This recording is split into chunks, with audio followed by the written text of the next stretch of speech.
Welcome, ladies and gentlemen, to the final race of the first ever IceBox Pickup Throwdown iRacing Truck Series. It's the championship, and at no better place than Homestead-Miami Speedway can we be to settle an epic championship battle. My name is Eric. Thank you all for being here once again. This is the fifth race in the series. It's been a wild, what's it been? A little over a month, I guess, about a month. Real racing is now back in action, but tonight is kind of like the last hurrah, in a sense, for a lot of your favorite real-life truck and Xfinity Series drivers on iRacing, as the Truck Series, the real-life Gander Truck Series, returns in less than a week. The Xfinity Series, of course, debuted in epic proportion last night or yesterday afternoon, but tonight is the final race of the Pickup Throwdown. We have a very intense championship battle on the line with many of your favorite drivers gunning for real cash prizes, and tonight they're not the only ones going for prizes. We're also going to be doing a giveaway, actually a couple of giveaways during the broadcast tonight, so I encourage you all to stay tuned. I'll be sharing with you guys some more details on that in just a few moments, but this is the pre-race show. Green flag is set for just after 8 p.m. Eastern time,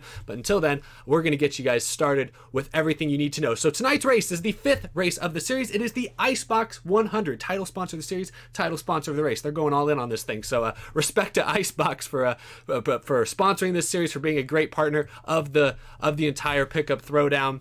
And this is your entry list for tonight's race as well. A lot of familiar faces. A lot of these guys are contending for the championship tonight, but you see a lot of familiar names from the real-life NASCAR Gander Trucks and real-life NASCAR Xfinity Series on that list.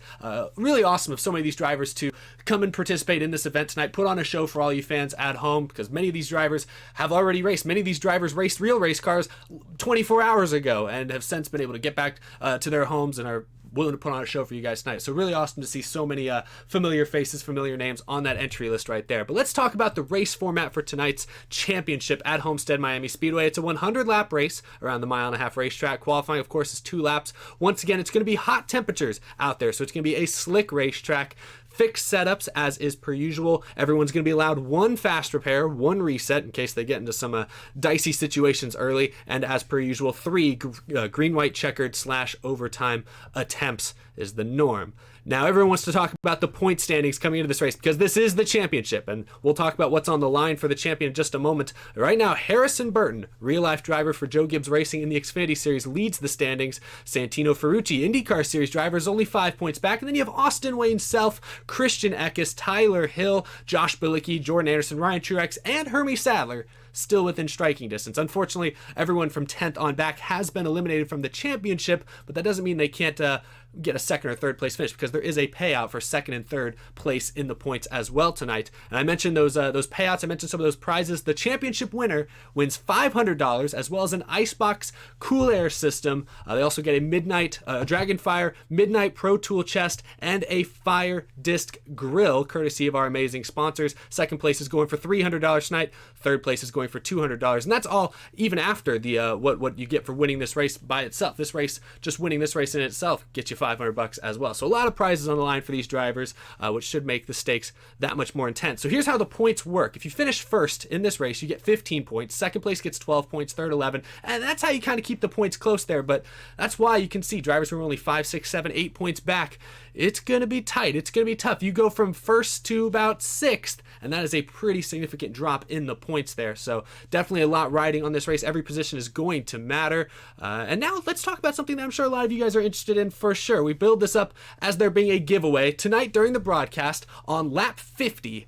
I will be dropping a link both in the YouTube chat, if you're watching this at youtube.com/EricEstepp, and the Twitch chat, twitch.tv/Podium Esports. And I'll be dropping that link on lap 50 for all of you to go in and submit, enter the giveaway. And tonight we're giving away a Trello quadcopter drone. That's pretty awesome. A Jordan Anderson Truck Series diecast from Daytona this past year, as well as a 1-year subscription to NASCAR Pole Position. We'll be picking 2 winners. One winner will get the drone, another winner will get the diecast, and of course everyone will get, both winners will get a NASCAR Pole Position subscription. So a lot of awesome prizes. Again, I will be putting the link to enter that giveaway in the chat on lap 50. So it's completely free to enter. Anyone can win. It's going to be completely drawn at random, and I will be announcing the winner of both giveaways at the end of the broadcast tonight. So we encourage you to stick around and watch, cheer on your favorite Truck Series driver, and at the end of this thing, you too could be walking out of here with a pretty cool prize.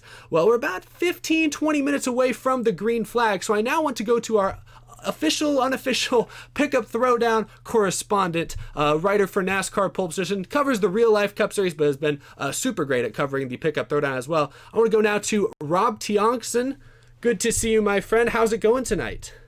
Going pretty good, Eric. How are you doing this evening? I'm doing absolutely fantastic because it's the final race of the Pickup Throwdown. That sounds bad. That makes it sound like I'm excited this thing's going away. I'm not excited that it's going away, but I am excited that it's the championship, and there's more than ever riding on the line in this race. So tonight's race is going to be different. It's a mile and a half, different from last week's race at Gateway. What kind of challenges will Homestead-Miami present to these drivers tonight? Well, we were going from a short track environment to now a super speedway environment. It's going to be a bit like Kansas Speedway in a way. So, we saw a lot of aggression on restarts, a little bit of patience in the middle part of the race, and then a lot of flat out, no holds barred racing towards the end of that race. So I'm expecting quite a bit of heavy competition as the race progresses. And with the progressive banking on this track, it's pretty much going to be just a fun super speedway. Well, that Kansas race gave us one of our most iconic finishes, I would say, of this Pickup Throwdown. We've had a couple pretty crazy finishes at the end of these races. Gateway last weekend was wild. The lead changed hand like 3 times in the final mile of that race. But Kansas, of course, had that dramatic finish between Stewart, Friesen, and Josh Bilicki, which allowed Santino, Ferucci to kind of take advantage of their misfortune. Do you expect the action, you kind of hinted at a minute ago, but do you think the action's going to ramp up as the race progresses, or do you think guys are really going to go for track position early and maybe settle down as the race progresses? Well, I see the title contenders actually being very aggressive. I mean, with the fact that there's prize money and pride on the line, I certainly think that, if you're running towards the front of the field, but that with Homestead, that the fact that the tire wear is a factor, you may want to play it aggressively with pit strategy in the beginning. But when we get towards the end of the race, as Larry Mack of Fox would say, you pretty much get what you got. At it wide open and just hope for the best as you enter those corners, because when you have the title contenders around you and you've got a bunch of hungry drivers who have yet to win in this unforgiven action, if you will. Definitely. Well, I want to ask you a little bit about that strategy and if we will see any tire strategy specifically take place in tonight's race. Do you think 2 tires will ever be an option for some of the drivers, or do you think every caution, every chance they get, they're going to be putting 4 on? Oh, you got to go for 4 good 4 good years. Go wrong with 4 sticker tires at this racetrack. I mean, you want all the grip possible, considering, as you said, it's going to be a hot, slick racetrack. Having those 4 fresh tires is going to give you all that confidence to get around that driver, especially on restarts, and especially with the fact that this is a track that's really multi-grooved. I mean, if your truck is not really happy on the bottom lane, you can move it up in the middle or towards that wall. You can do what Tyler can play safe in the bottom like Kevin Harvick typically does, and you can hug that white line and you can see the competition go by you, or you could go see the competition go away from you rather,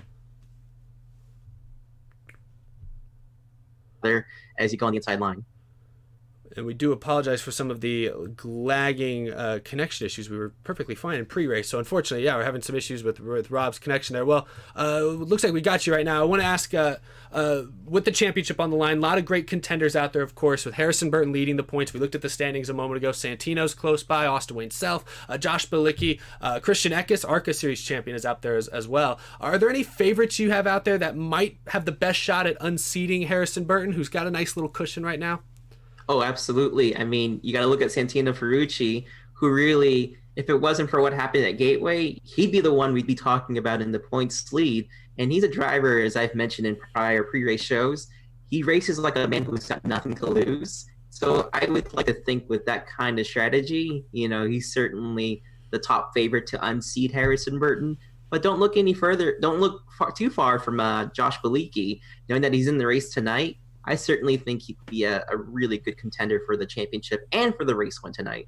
Yeah, Josh Bilicki's been really close a couple times, but he has not gotten a win. I have my eye on Christian Eckes. He won the first race of the Pickup Throwdown. What do you think of his chances tonight? I believe he's less than 10 points back. He's within striking distance, I'd say.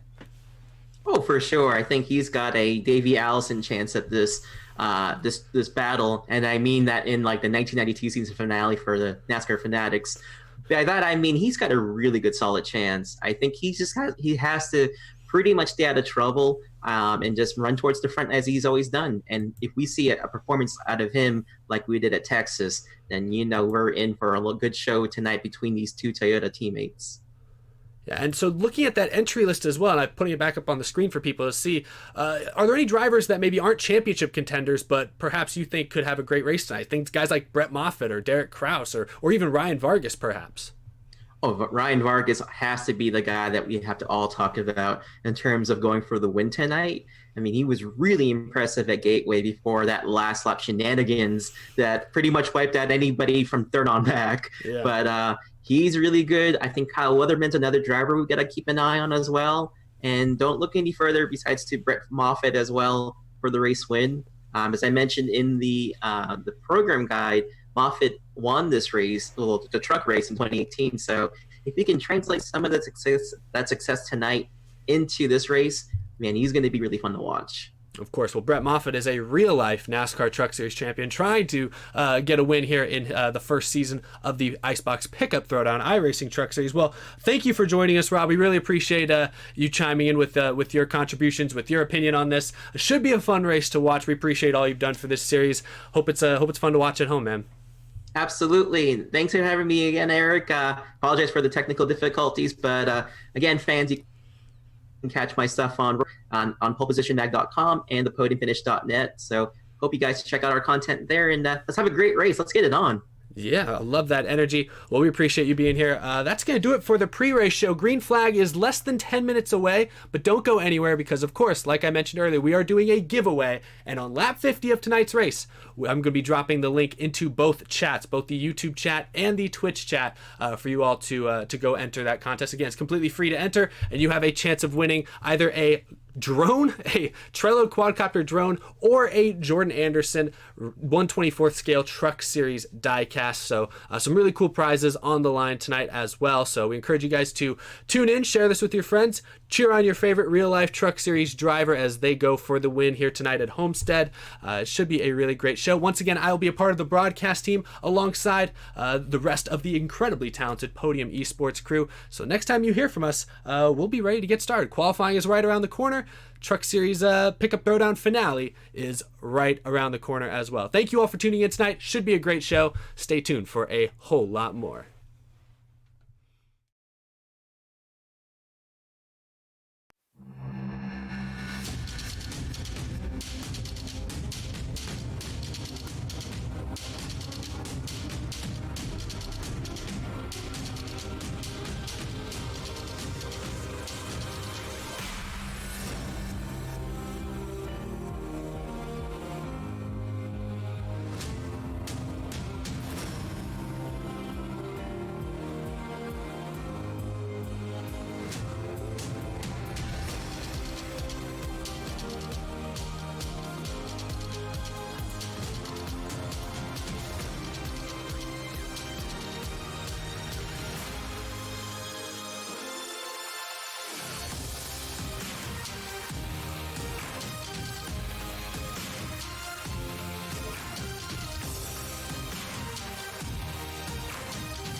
Good evening, race fans, and welcome to the last race in the IceBox Pickup Throwdown iRacing Truck Series, the IceBox 100 at Homestead-Miami Speedway in Homestead, Florida. James Myatt, the voice of Podium Esports, as we at Podium bring you the conclusion to the IceBox Pickup Throwdown tonight. Blake McCandless alongside me in the booth with, of course, as always, Eckes from Out of the Groove and all his folks from the fantastic YouTube community. And Blake, I turn to you first because we're racing for a championship, but we're racing for a championship at a track that is a mile and a half, but is very unique, I think, amongst the mile and a half, especially with the way you roll in to corner entry and roll out of corner exit. The way you get around and the way to be quick here at Homestead is very unlike what you find at just about any other mile and a half available in the service.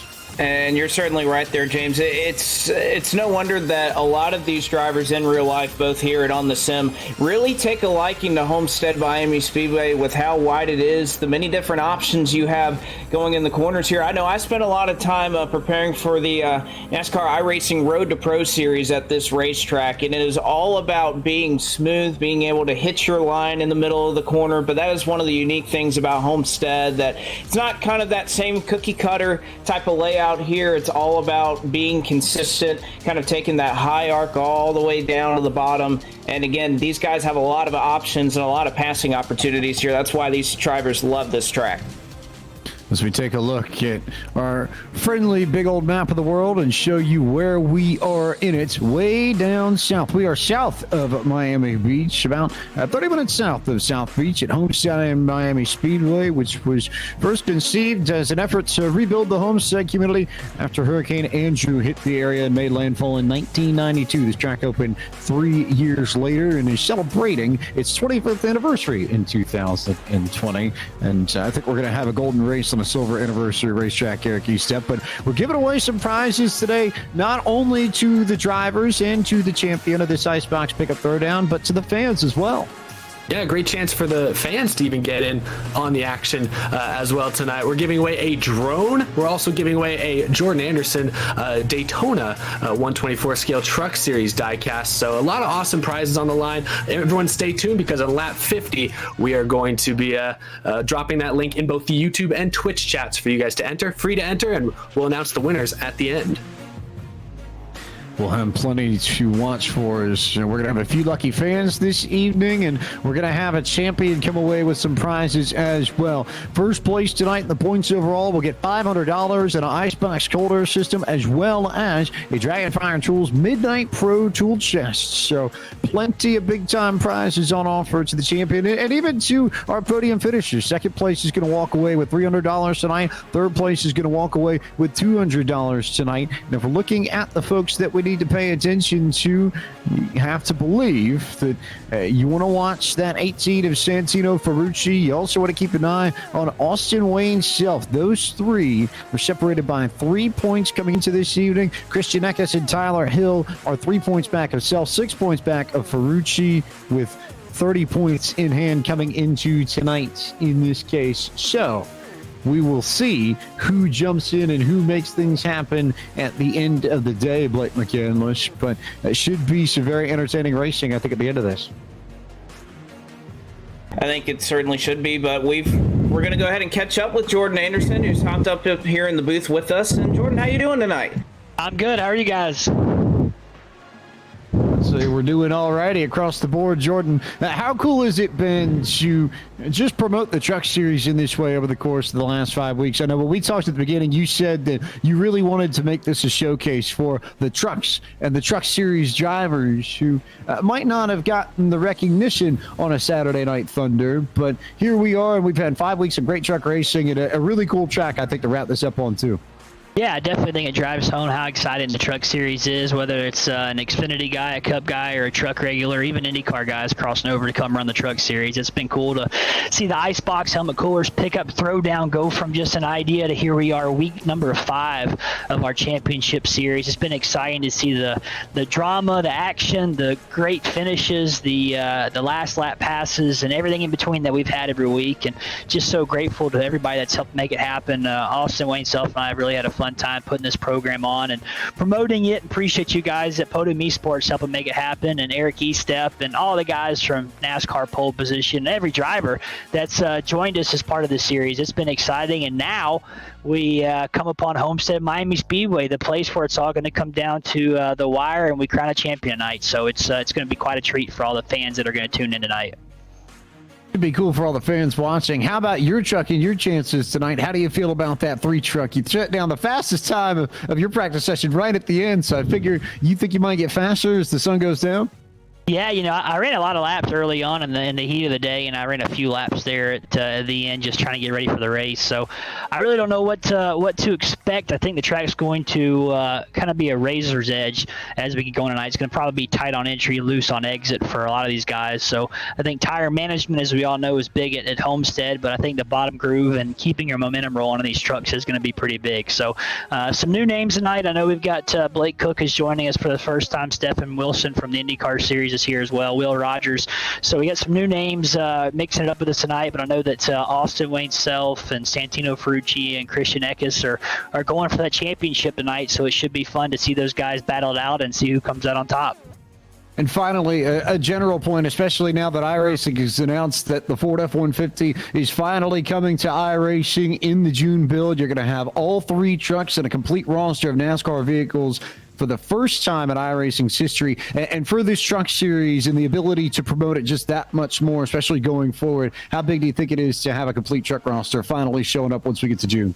I think it's going to be great, but as a Team Chevy myself, I love that Chevrolet's in here. It's always the best one to run, but it is cool that iRacing has grown to have a presence for Toyota, Chevrolet, and Ford as well to mimic what goes on in real life. So I know it's going to be big for those 4 teams like Thor Sport and DGR to have their trucks in here. We've got Todd Gilliland here running with us tonight in his Ford, so it's going to be cool, and it's neat to see the iRacing platform grow. And I know that we're getting ready to go back racing next Tuesday, May 26th. The Truck Series is back in action at Charlotte Motor Speedway. We've got our Bombery Automotive Group number 3 truck is actually already loaded up in the hauler, so we're bringing 007 back into action next week, like Lucas Oil and K-Seal and all our amazing partners are riding with us. So I'm excited to get back, and it's been so cool to do this series in the meantime, though. Excited to beat the Fords and the Toyotas and bring Chevy a victory one more time tonight. Jordan, thank you so much for your time, and best of luck this evening. Thanks, guys. Look forward to it. Jordan Anderson, who is going to probably throw down a pretty quick lap time. He was 5th quickest in the final practice, Eric Estepp, and he's excited. He's got the Bomberito colors on his car as well, and just a really, really quick machine and a good matte paint job, too. Yeah, that stealthy 007 look is going to look absolutely fantastic under the setting sun here at Homestead-Miami Speedway. But a quick look at some of the qualifying times. I'm looking at guys like Ryan Truex looks to have put down a pretty fast lap. Santino Ferucci, one of the top championship contenders, a little further back, maybe a 10th or 2 slower than he would like to be. But it all comes down to how the truck handles during race conditions. So it'll be interesting to see who comes and who goes once the race gets underway. And you look at some of the big names. Tyler Hill's top of the board at the moment. He needs a good night to try and beat Santino Ferucci and potentially wrest away the title in the IceBox Pickup Throwdown. He comes into tonight 6 points shy of Santino, who's going to be your points leader going into the end of proceedings. And we're going to keep an eye on that number 9 truck as well, as we will now turn our attention to Blake McCandless, who is with one of the other drivers behind this IceBox Pickup Throwdown from AM Racing, Austin Wayne Shelf, the number 22. Hey, what's going on? Not much, Austin. We're glad to have you up here at the booth as we get about a minute left in qualifying. Just want to ask you real quick, you're one of those drivers that coming into tonight, you're right within the grasp of competing for that IceBox Pickup Throwdown Championship. How you are thinking of approaching tonight, especially after your qualifying effort? Well, qualifying effort didn't do me too many favors, so we're going to be coming from the back. So I got a couple choices. Maybe I'll just drive through everybody and either wreck everybody or let everybody wreck themselves. No, I'm just kidding.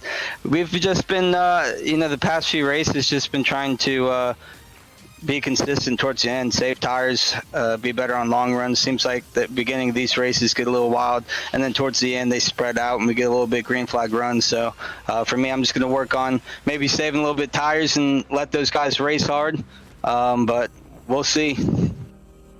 I'll definitely see about it. Well, we're just about to grid here in a couple of seconds, so I'll go ahead and let you go. But Austin, good luck tonight. You're 3 points back of Santino Ferucci to try to make a run of this thing, and we wish you all the best. Yeah, I appreciate it, guys. Austin Wayne Shelf, the number 22 this evening, who is going to start tonight a little bit further back in the field, but not terribly too far back, as we are almost set to bring you the starting grid for this final race in the IceBox Pickup Throwdown, the IceBox 100 from Homestead-Miami Speedway, under the lights to crown a champion in 2020, and under the lights will go as we get set for all the fun and all the action, which sees Tyler Hill start on pole, the qualifying time of 32.451 seconds ahead of Landon Huffman in the 75 for Total Advantage Motorsport. Ryan Truex will roll off from the third spot. Fourth belongs to the 85 of Stephen Wilson. Christian Eckes begins tonight from the fifth position. Sixth will be the Flying Hawaiian from Maui. Will Rogers rolls off in that number 10 car. Todd Gilliland begins from P7. Ryan Vargas rolls off from 8th and 9th with a 55 of Josh Raum, and Stephen Parsons. Blake McCandless rounds out the top 10.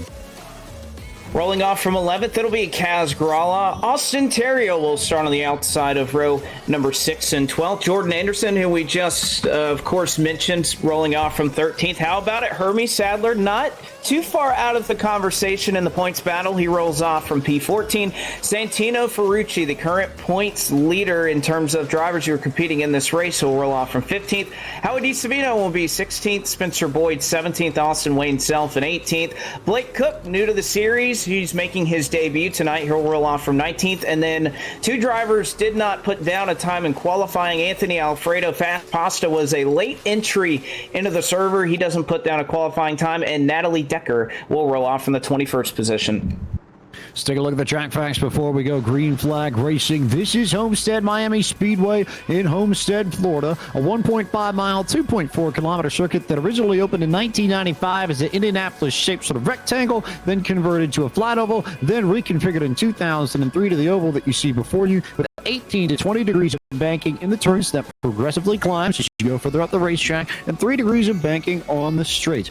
We are racing at about 8:15 p.m. local time in sim on the default day, May 15, 2020. We go for 100 laps, 150 miles, 240 kilometers, and 3 attempts at a green white checker are available to us, as we are glad you are with us for the finale to the IceBox Pickup Throwdown iRacing Truck Series. The IceBox 100 is underway, and Tyler Hill and Landon Huffman will lead the field into turn 1. Those two side by side as Hill gets a little bit loose, gets a lot bit loose as the 83 truck goes spinning in the back. Stephen Parsons down to the grass, and Hill is going to lose all that track position as he gets swamped by cars on the inside and outside, and Landon Huffman will be the leader by the time they make it to 3, Blake. Well, they make it to 3. Landon Huffman with a huge lead. They looked 3 wide for a second. Is now Christian Eckes, another championship contender, will move up into the number 2 spot, but Josh Raum on his inside. How about this? The 33 truck, 9th up to 3rd and looking for 2nd in turn 1. That's called track position, I think, at Homestead-Miami. And Eric Estepp, you mentioned it a little bit on the pre-race show. I think it's worth bringing up again. This place is so wide, and there's so many lanes that you can run here at Homestead-Miami. You can do things like what Raum just did and get to 3rd from 9th if you play your cards right and if you nail these restarts. Restarts are going to be extremely important tonight, I have a feeling. And this track is wide, like you said, which grants these drivers a lot more opportunities, a lot of options once they head off into turn 1, all these restarts. And you saw in that first restart, it didn't work out as well for some guys as it did for others. A lot of movers and shakers here early on, but right now it's Landon Huffman driving off with a nice little gap. Landon Huffman definitely driving off with a nice little gap to the tune of about 0.6 of a second over Christian Eckes. Raum has slid behind that 18 in 3rd, and Ryan Truex sitting in the 4th spot. Stephen Wilson, though, side by side with the 38 of Todd Gilliland, who I think we would guess Blake McCandless is probably in his last race in a Silverado. We see him go truck racing here in a few weeks. The F-150 is going to come to town, and you know you're going to see that 38 in the blue oval sooner rather than later. Oh, absolutely. It's a really nice addition that finally iRacing's able to complete the trio here in the trucks. You got the Chevrolet Silverado, Toyota Tundra, and of course you rounded out the Ford F-150. So Todd Gilliland, like you said, probably last time he'll be out here in a Chevy, but he's trying to hold off another Chevrolet right now in Tyler Hill, who fell back a couple of spots all the way back to 7th. He just makes the move by. Todd Gilliland, he'll move by for the 6th spot, and they'll chase Stephen Wilson, who just made his move by by just a lap ago on Todd Gilliland, so they run 5, 6, and 7. It's chef between Wilson and Hill and Gilliland. We know the colors off of Stephen Wilson's car very, very well. I think the Me Cougar that we've seen from a certain famous movie, not too shabby, but as it stands, they're still all chasing Landon Huffman in the 75, and they're still all trying to find a way to catch up to him. He's increased that lead, Blake, over the course of the last few laps. He has, and Landon Huffman, I've been able to race with him a little bit here on iRacing these last couple of weeks. He's been favoring North Wilkesboro a lot. Of course, one of the great releases that everybody is pretty well aware of now, and what the content that iRacing has created. But Huffman definitely no slouch here on the sim. He's more than capable of going up there, putting up a good qualifying effort. And I think this is a track where you're really going to see the guys who are experienced on the sim be able to save their tires and run probably what is an ideal line around here at Homestead-Miami. And I think you look at that Total Advantage Chevrolet out front, how he's just taking it real easy, getting down to right around that bottom seam, which is kind of where you want to run around. Huffman being smooth, and it would not surprise me if he's going to be a key factor tonight.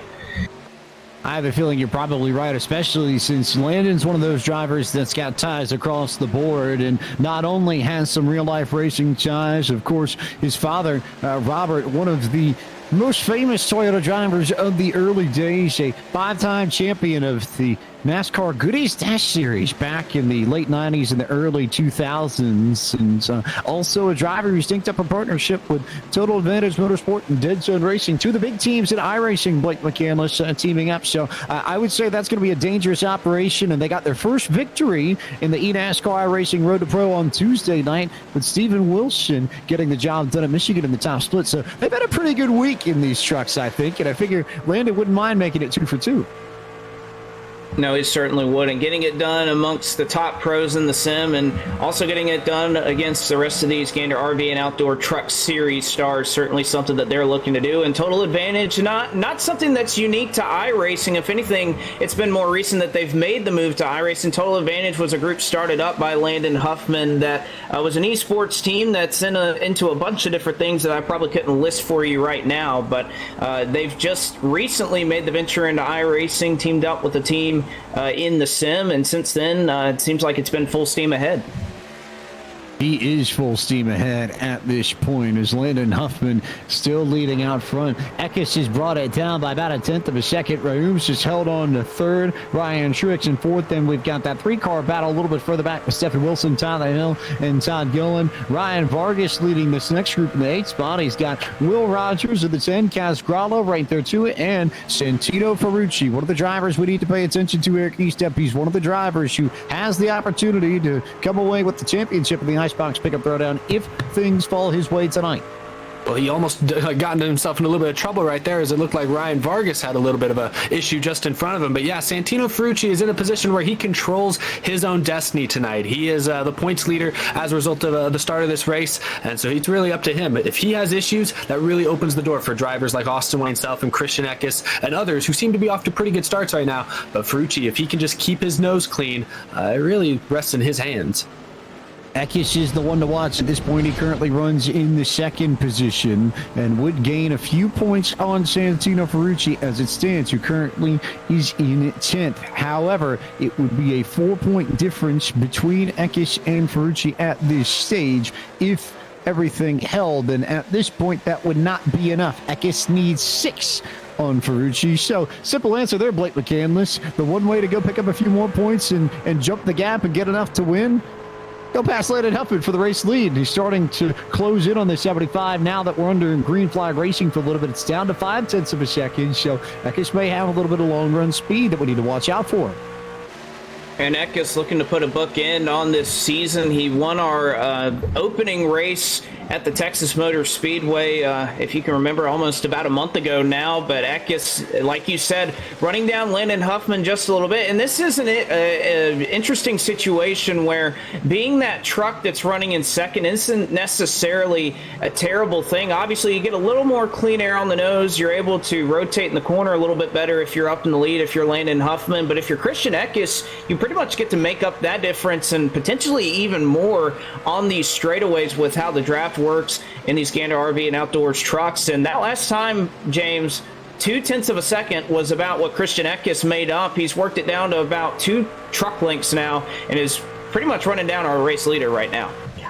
Very, very quickly running down Landon Huffman. And now I think, and I wonder if Huffman really has burnt off all the good on his tires. We haven't had the chance to talk about tire conservation, Eric, but it's another piece that you have to watch at Homestead-Miami because you put so much pressure on the right front on corner entry with the way you roll in. And there certainly is some speed to be gained if you drive flat out at the beginning, but if you don't watch your tires well enough, you will quickly burn off the right front and kill your ability to get out of the corner without having to lift and snug the truck up beyond belief. And I wonder if that might be exactly what's happening to Landon Huffman right now.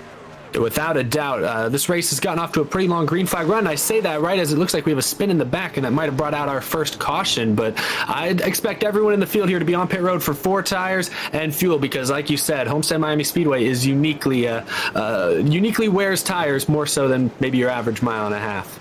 It is more of a tire track than a fuel track as we take a look at the instant replay and see what happened with the 3 truck of Jordan Anderson. Provided by Dragonfire Tools, we will see that it was Natalie Decker that got into the inside of Anderson and got him loosened sideways and then around. So Anderson loops it around once, doesn't make any more contact, but still is enough to bring out the first yellow flag, Blake. Yeah, it looks like that was just a case Decker trying her best to try and run down what was a 2-truck battle directly in front of her, as it was the O2 on the outside and Spencer Boyd and Anderson, who were battling side by side. They nearly made contact on the front straightaway, so Decker had a head of steam heading for this battle and was going to try to make a 2-truck pass here in 1 and 2, but as you can see, put it down on the bottom and just did not have the grip down there to keep it. Washes up and into Jordan Anderson, who gets the worst end of that. Honestly, Spencer Boyd, not really any damage or too much contact on that truck, so he's fortunate to escape from it. But Jordan Anderson early on, first caution flag, and a little bit of damage on that 3 machine, so he's kind of tasked here with the decision if he wants to go with that fast repair or not. While they come down pit road, we'll remind you that the IceBox Pickup Throwdown is brought to you tonight by IceBox Helmet Coolers. The IceBox Helmet Cooler represents an innovative air cooling solution for personal and confined environments where space, weight, and power consumption are critical considerations. Visit www.iceboxracing.com to learn more about the IceBox Helmet Cooler and find out how it can be applied to the racing, aviation, and aerospace industries.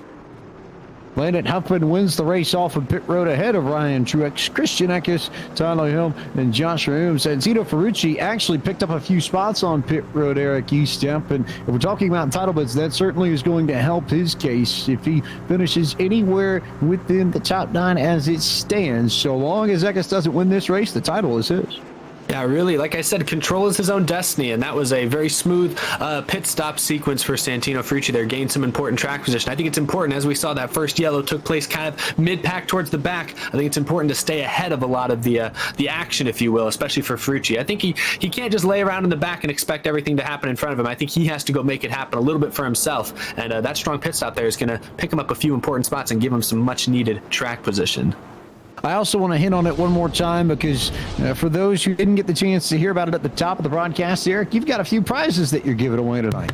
Well, yes, we do. As a matter of fact, everyone watching, stay tuned because on lap 50, we'll be dropping a giveaway link in both the YouTube chat as well as the Twitch chat. So if you're watching on either of those channels, which I guess is the only place you could be watching, you're in the right place. And it's free to enter. We'll be giving away a drone as well as a Jordan Anderson 124 scale Truck Series diecast, as well as a year subscription to NASCAR Pole Position magazine. So a lot of great prizes. We'll be giving both of those things away. So there are 2 winners tonight, and we'll announce the winner at the end of the race after the checkered flag. So stay tuned for a chance to win. That diecast, of course, a diecast from Jordan's truck that very nearly won the season opener at Daytona back in February. A great run for Jordan, and home to that very fantastic interview he gave to Fox Sports afterwards as well that just blew up Twitter. You couldn't wipe the excitement off of his face, and rightfully so. However, a little bit of work to do for Anderson in this race. She'll start towards the back of this. She's Landon Huffman and Ryan Truex will lead the field to green flag racing on lap 19 of 100 in this, the IceBox 100, and the finale to the IceBox Pickup Throwdown iRacing Truck Series at Homestead-Miami Speedway. Huffman jumps back in front. Eckes will immediately go the P2. Who gets loose on the inside and watches the throttle? You can't go full throttle entirely on this first lap. You got to find the threshold in order to keep your truck in one piece, and it looks like Boom nearly lost it there in the 33, and he'll have to slide behind Kaz Gralla and Tyler Hill in the 9 machine in order to maintain the track position. And there's Santino Ferucci, who's beginning to stalk his way up through this field, but at the moment, like McCandless, it's still Landon Huffman ahead of Christian Eckes.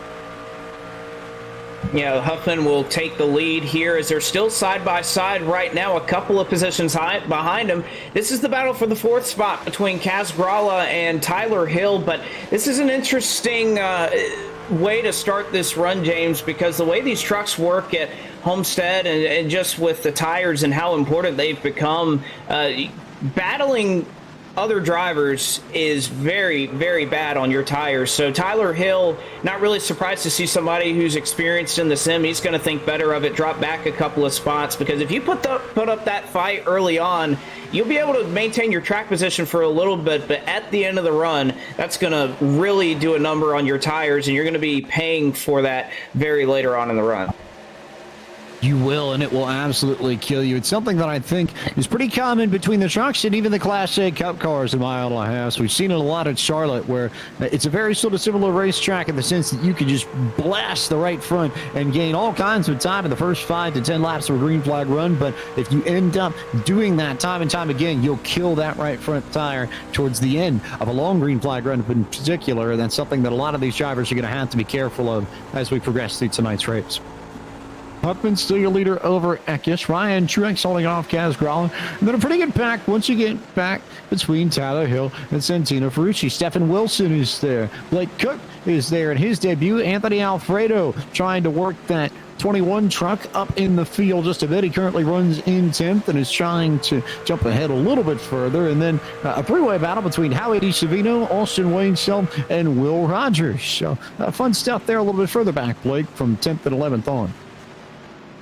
There certainly is a lot of drivers trying to make their way up as nearly contact here made in turns 1 and 2 between Howie DiSavino and Austin Wayne Self. They'll be door-to-door off the exit of the corner. And again, this is a battle not just for position here and around 10th place. They're about already a second back of the draft that's directly in front of them. So about 2 10-truck packs forming here, but Austin Wayne Self trying to make quick work of the 32. He's able to clear him on exit, but now he has to do a pretty nice job of going and chasing down that lead pack, because all that lost draft, once you fall about a second behind, it's really hard to make up that ground. So Austin Wayne Self probably not going to be too much in tire saving mode right now. He has to go chase those guys down if he wants to try and make up that time.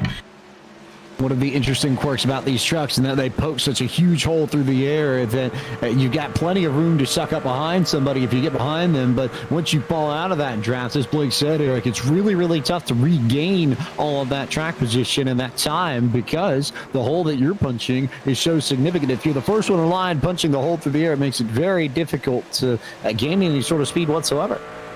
Very much so, that is the case. I'm really intrigued by this, the couple cars leading the race right now. We saw Landon Huffman kind of drive away in that first run, but now Christian Eckes has been hunting him. He's still all over his tailgate right now this run. It's hard to tell whether Huffman maybe is laying back a little bit because we saw the tires start to wear later in that first run, or maybe Christian Eckes and the rest of the field found something and is just pushing a little bit harder. It'll be interesting to see if anyone comes or goes, any fading happens here at the front of the field if we get a longer green flag run like we started this race. As Landon Huffman continues to lead here, he's taking control of everything throughout the first 25 laps. And as we progress through the race, to remind you that the IceBox Pickup Throwdown is brought to you tonight by Dragonfire Tools. Dragonfire Tools makes high-quality industrial workbenches with integrated tool storage to save your shop time, space, and money. And you can check out dragonfiretools.com to find out more and support a veteran-owned business.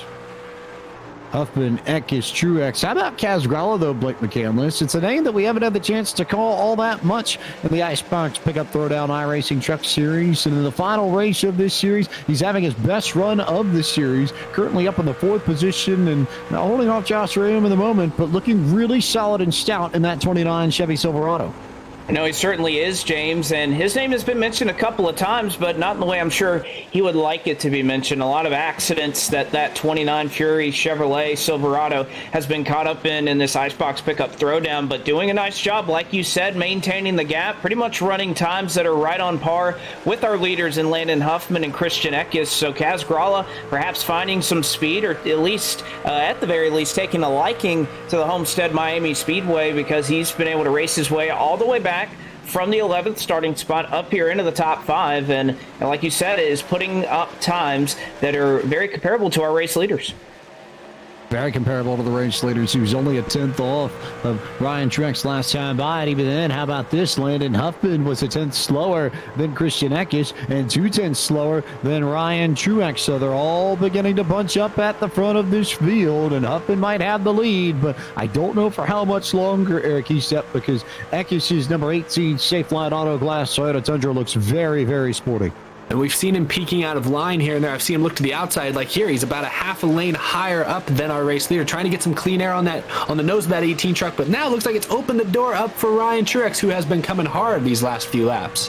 Ryan Truex has been charging hard. He was 2/10 quicker than Huffman and Eckes, and now side by side for that second position as Eckes tried to roll the momentum up high and then had to get back out of the throttle to make sure he didn't hit the wall. And that may open up the opportunity, Blake, from McCandless, for Ryan Truex to go to the inside. Well, and they'll look 3 wide here for just a moment as now Ryan Truex all the way down to the white line, scrapes it on his left side tires, but looks like he has a lot of long run speed in that 40 Silverado. Is he going to cut Eckes off? No, Eckes will use the draft from Landon Huffman down into turns 1 and 2. Ryan Truex, a lot of speed being shown right now as he'll work it off at turn number 2, and he'll peek to the inside of Landon Huffman once again. Huffman slides up off the corner. They'll be side by side as they head into 3. Ryan Truex looking for the race lead. I don't think Landon Huffman's got the fastest truck anymore, because Ryan Truex has driven underneath him, and it is Truex in the 40 truck who will slide up in front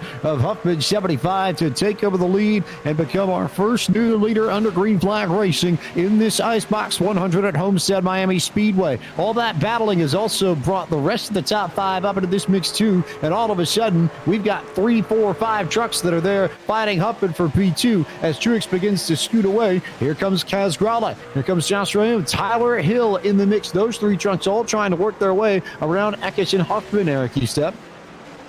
Great battle up here in the top 5 at the moment, as it looks like the 33 truck might be able to slide into that gap. It's crazy that the top 5 right now are separated, top 6 actually, are separated by less than a second, even 20 laps into a run like this. They've really come together, as it looks like we have another caution on the racetrack.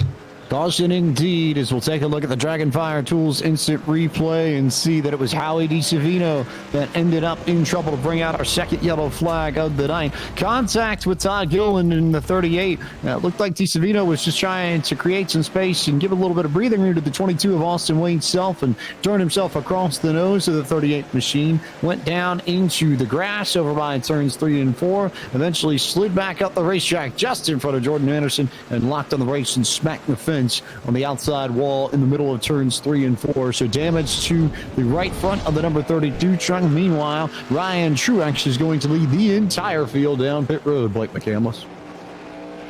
He is, as they'll work their way onto pit road here. Not much that Howie DiSavino could have, or well, he did kind of cut him off just a little bit, but actually a pretty spectacular job driving all the way through the grass, through the access road here at Homestead-Miami. As you even saw the tire marks he left right there. And a nice job by the rest of this field not to plow into him. You see a car that is running in a very unnatural position on the racetrack.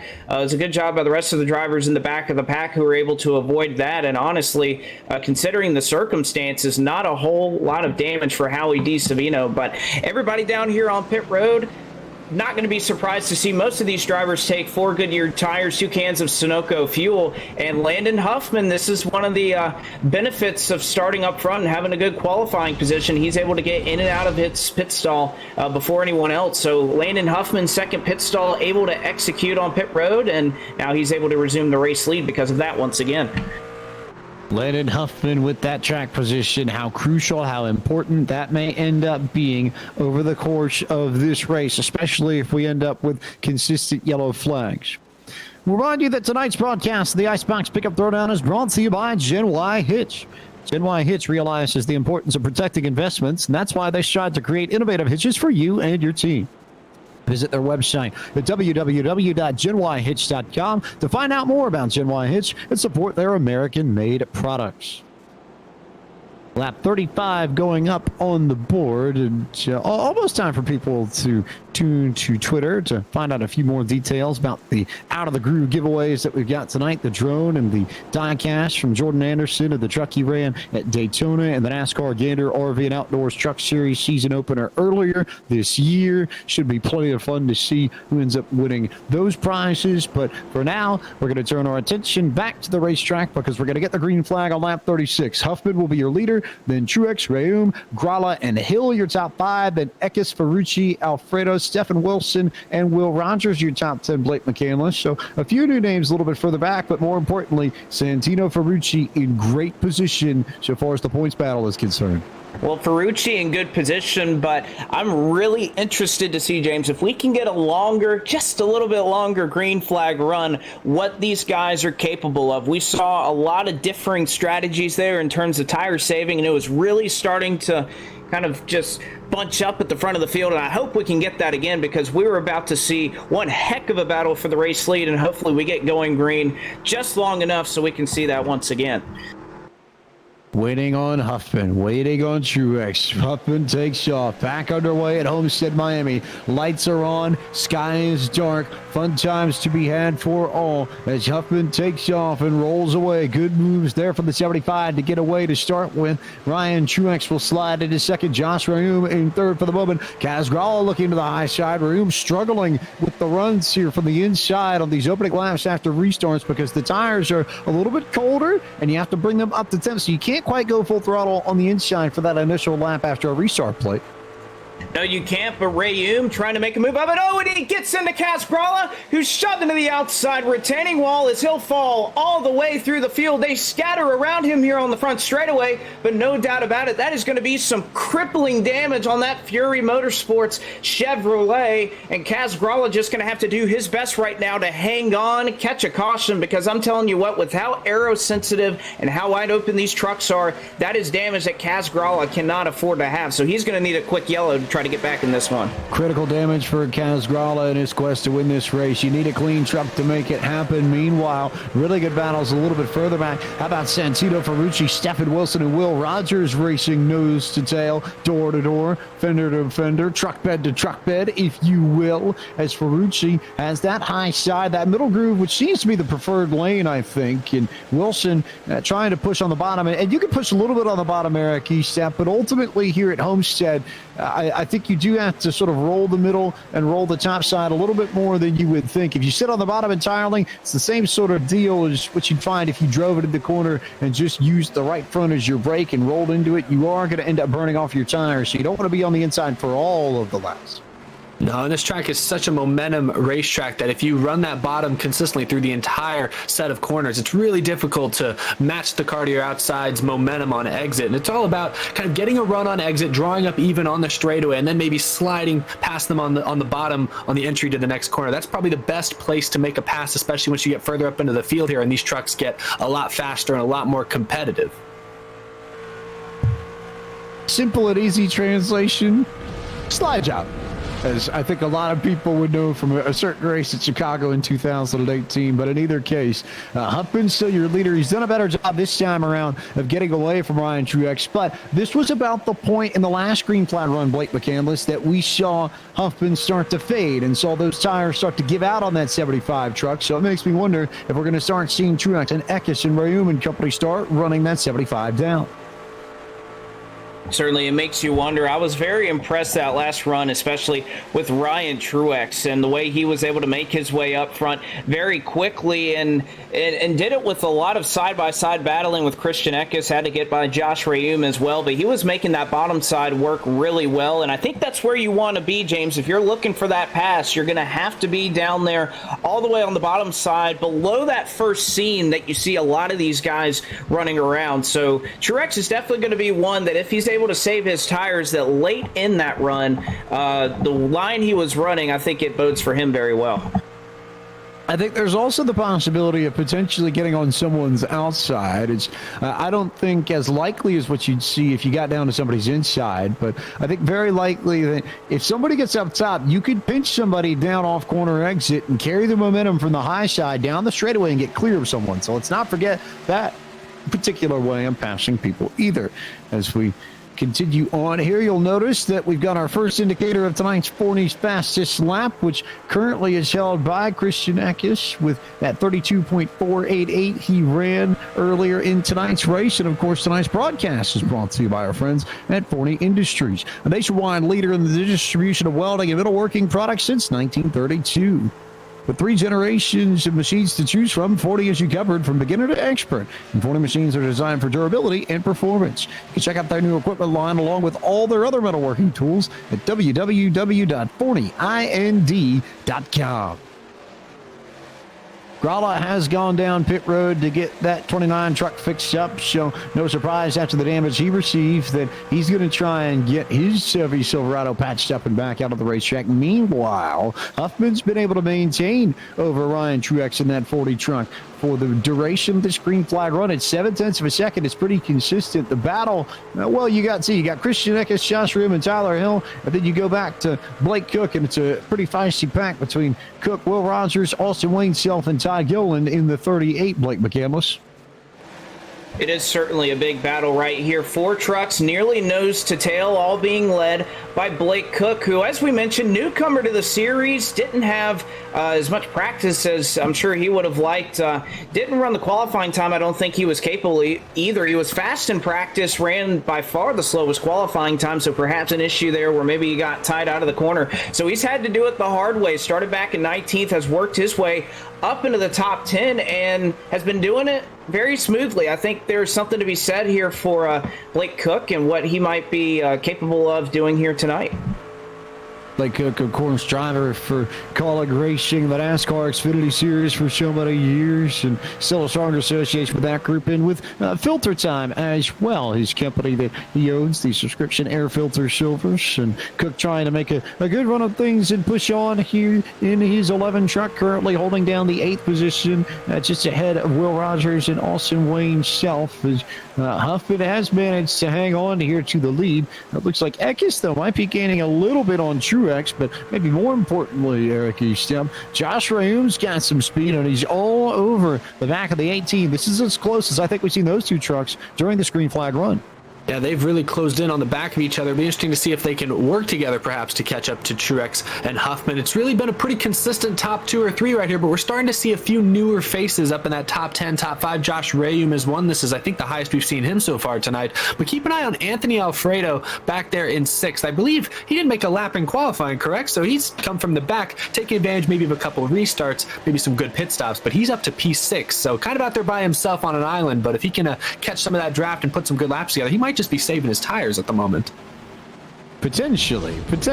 Certainly an option that we can't rule out at this stage. We are just approaching the halfway point in this IceBox 100, the finale to the IceBox Pickup Throwdown iRacing Truck Series at Homestead-Miami Speedway. The lights are fully on, and Blake McCandless, if you saw this in real life, I think you'd almost be asking if this were November and if we were about to crown a NASCAR Gander RV Outdoors Truck Series champion, because it has that kind of feel to it.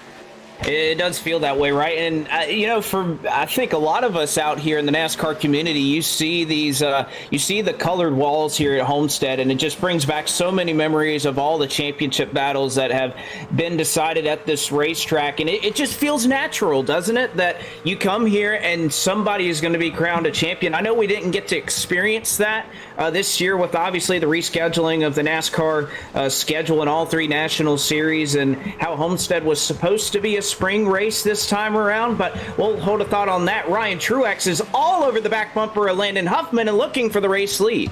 We've seen that lead fall off time and time again, and I think we're seeing it one more time. Landon Huffman just does not have the tire wear that you need to hang on to the lead after about 10 or 15 laps. He's got a short-run truck, and a good short-run truck at that, but Ryan Truex beginning to press the issue to the inside, and they'll come across the line for halfway, and Eric Estepp, I'm not sure if we quite know yet who the leader's going to be at the halfway point. No, definitely a good battle. This is the closest we've seen anyone to Landon Huffman in quite some time. But as Ryan Truex works on him for the race lead, folks watching on twitch.tv/podium esports and those of you watching at youtube.com/Eric Estepp, keep an eye on the chats because in just a few moments, I will be posting the link to the giveaway. Remember, we're giving away a drone as well as a Jordan Anderson 124 scale Truck Series diecast from Daytona earlier this year. So keep an eye on those live chats. They are going up as we speak. I guess there's a couple second delay, but they're going up as we speak. Free to enter. Of course, at the end of this race, we will be announcing the 2 different winners. So stay tuned to the end of the checkers to see if you are a winner tonight. This battle for lead is heating up. Why would you not want a drone, Blake McCandless? Why would you not want a diecast, Blake McCandless? I see no reason not to click those links and jump in and sign up. Certainly not. I think a Fox producer would be happy to win that drone as well. As now, as soon as Ryan Truex takes the race lead away from Landon Huffman, caution out on the Speedway for another incident, our third caution flag of the evening, and it looks like Ryan Vargas, one of the few involved in this one, in a incident that happened on the front straightaway. Heavy damage to Ryan Vargas. Stephen Parsons was in it as well. As we take a look at the replay, it looked like Vargas peeked to the outside of the 83, and the 83 just cut across his nose on the front straightaway, and around both of them go. Heavy damage on both of those trucks, so the fast repair going to be necessary for both those drivers around. But James, just like we were talking about, those long runs, Ryan Truex able to take advantage, but as soon as he might be able to pull away, that pesky yellow flag renders its ugly head. A simple answer there that you see on the Dragonfire Tools instant replay. Looks like Parsons and Vargas just racing for the same space on the racetrack, and doesn't matter where you are on this racetrack, that's not going to work. So those two with heavy damage, as Truex is going to get set to bring the field in, and while he brings the field in, we'll remind you that tonight's broadcast of the IceBox Pickup Throwdown is brought to you by our friends at Richmar Florist. Richmar Florist knows racing, but they also know flowers too. Backed by 4 generations of family excellence since 1955, Richmar Florist continues to provide beautiful floral arrangements for all of life's occasions. Visit www.richmarflorist.com to bring home a checkered flag-worthy selection of flowers today. Truex will bring them all down pit road with Landon Huffman right there too. And this is, I have a hunch this could potentially be about pit stops, but Blake McCandless, Truex had to back up in his pit stall, and that will undoubtedly cost him a few spots when they come off of pit road. That he did. He and Landon Huffman right next to each other on pit road. Truex has an opening directly before his stall. Race off of pit road. We'll have to take another look at it. I believe by the eye test that it was Landon Huffman, but yes, I think that is Landon Huffman won the race off pit road. Tyler Hill, who again finally gets to take advantage of that first pit stall, he comes out in the second spot all the way up from 6th. But how about this, James? You see it on your screen right there. Jordan Anderson, at least right now, is being shown as the race leader. He did not come down pit road. Oh, and Landon Huffman getting passed by everybody here on the outside, and that would suggest, Blake McCandless, that the 75 might have picked up a speeding penalty coming off of pit road as everybody goes by the 75. How will that shake up this race? Oh, it's going to shake it up tremendously as Huffman, a truck that has dominated the going here at Homestead-Miami tonight, going to have a long way to climb up. Lap 54, we may go green at about 56 or 57. So Landon going to have to make quick work of this field to try and make his way back up. And I think with the short run speed that we've seen out of Landon Huffman, he's more than capable of making up some spots. But of course, we talked about it later in the run. He's going to have to work through traffic now, doesn't have all that clean air that he's been accustomed to so far this evening. So definitely not what you wanted to see if you're a fan of that Landon Huffman machine. as we take a moment to bring you tonight's iRacing Midway Race Break, which is brought to you by iRacing, the world's leading online racing simulation.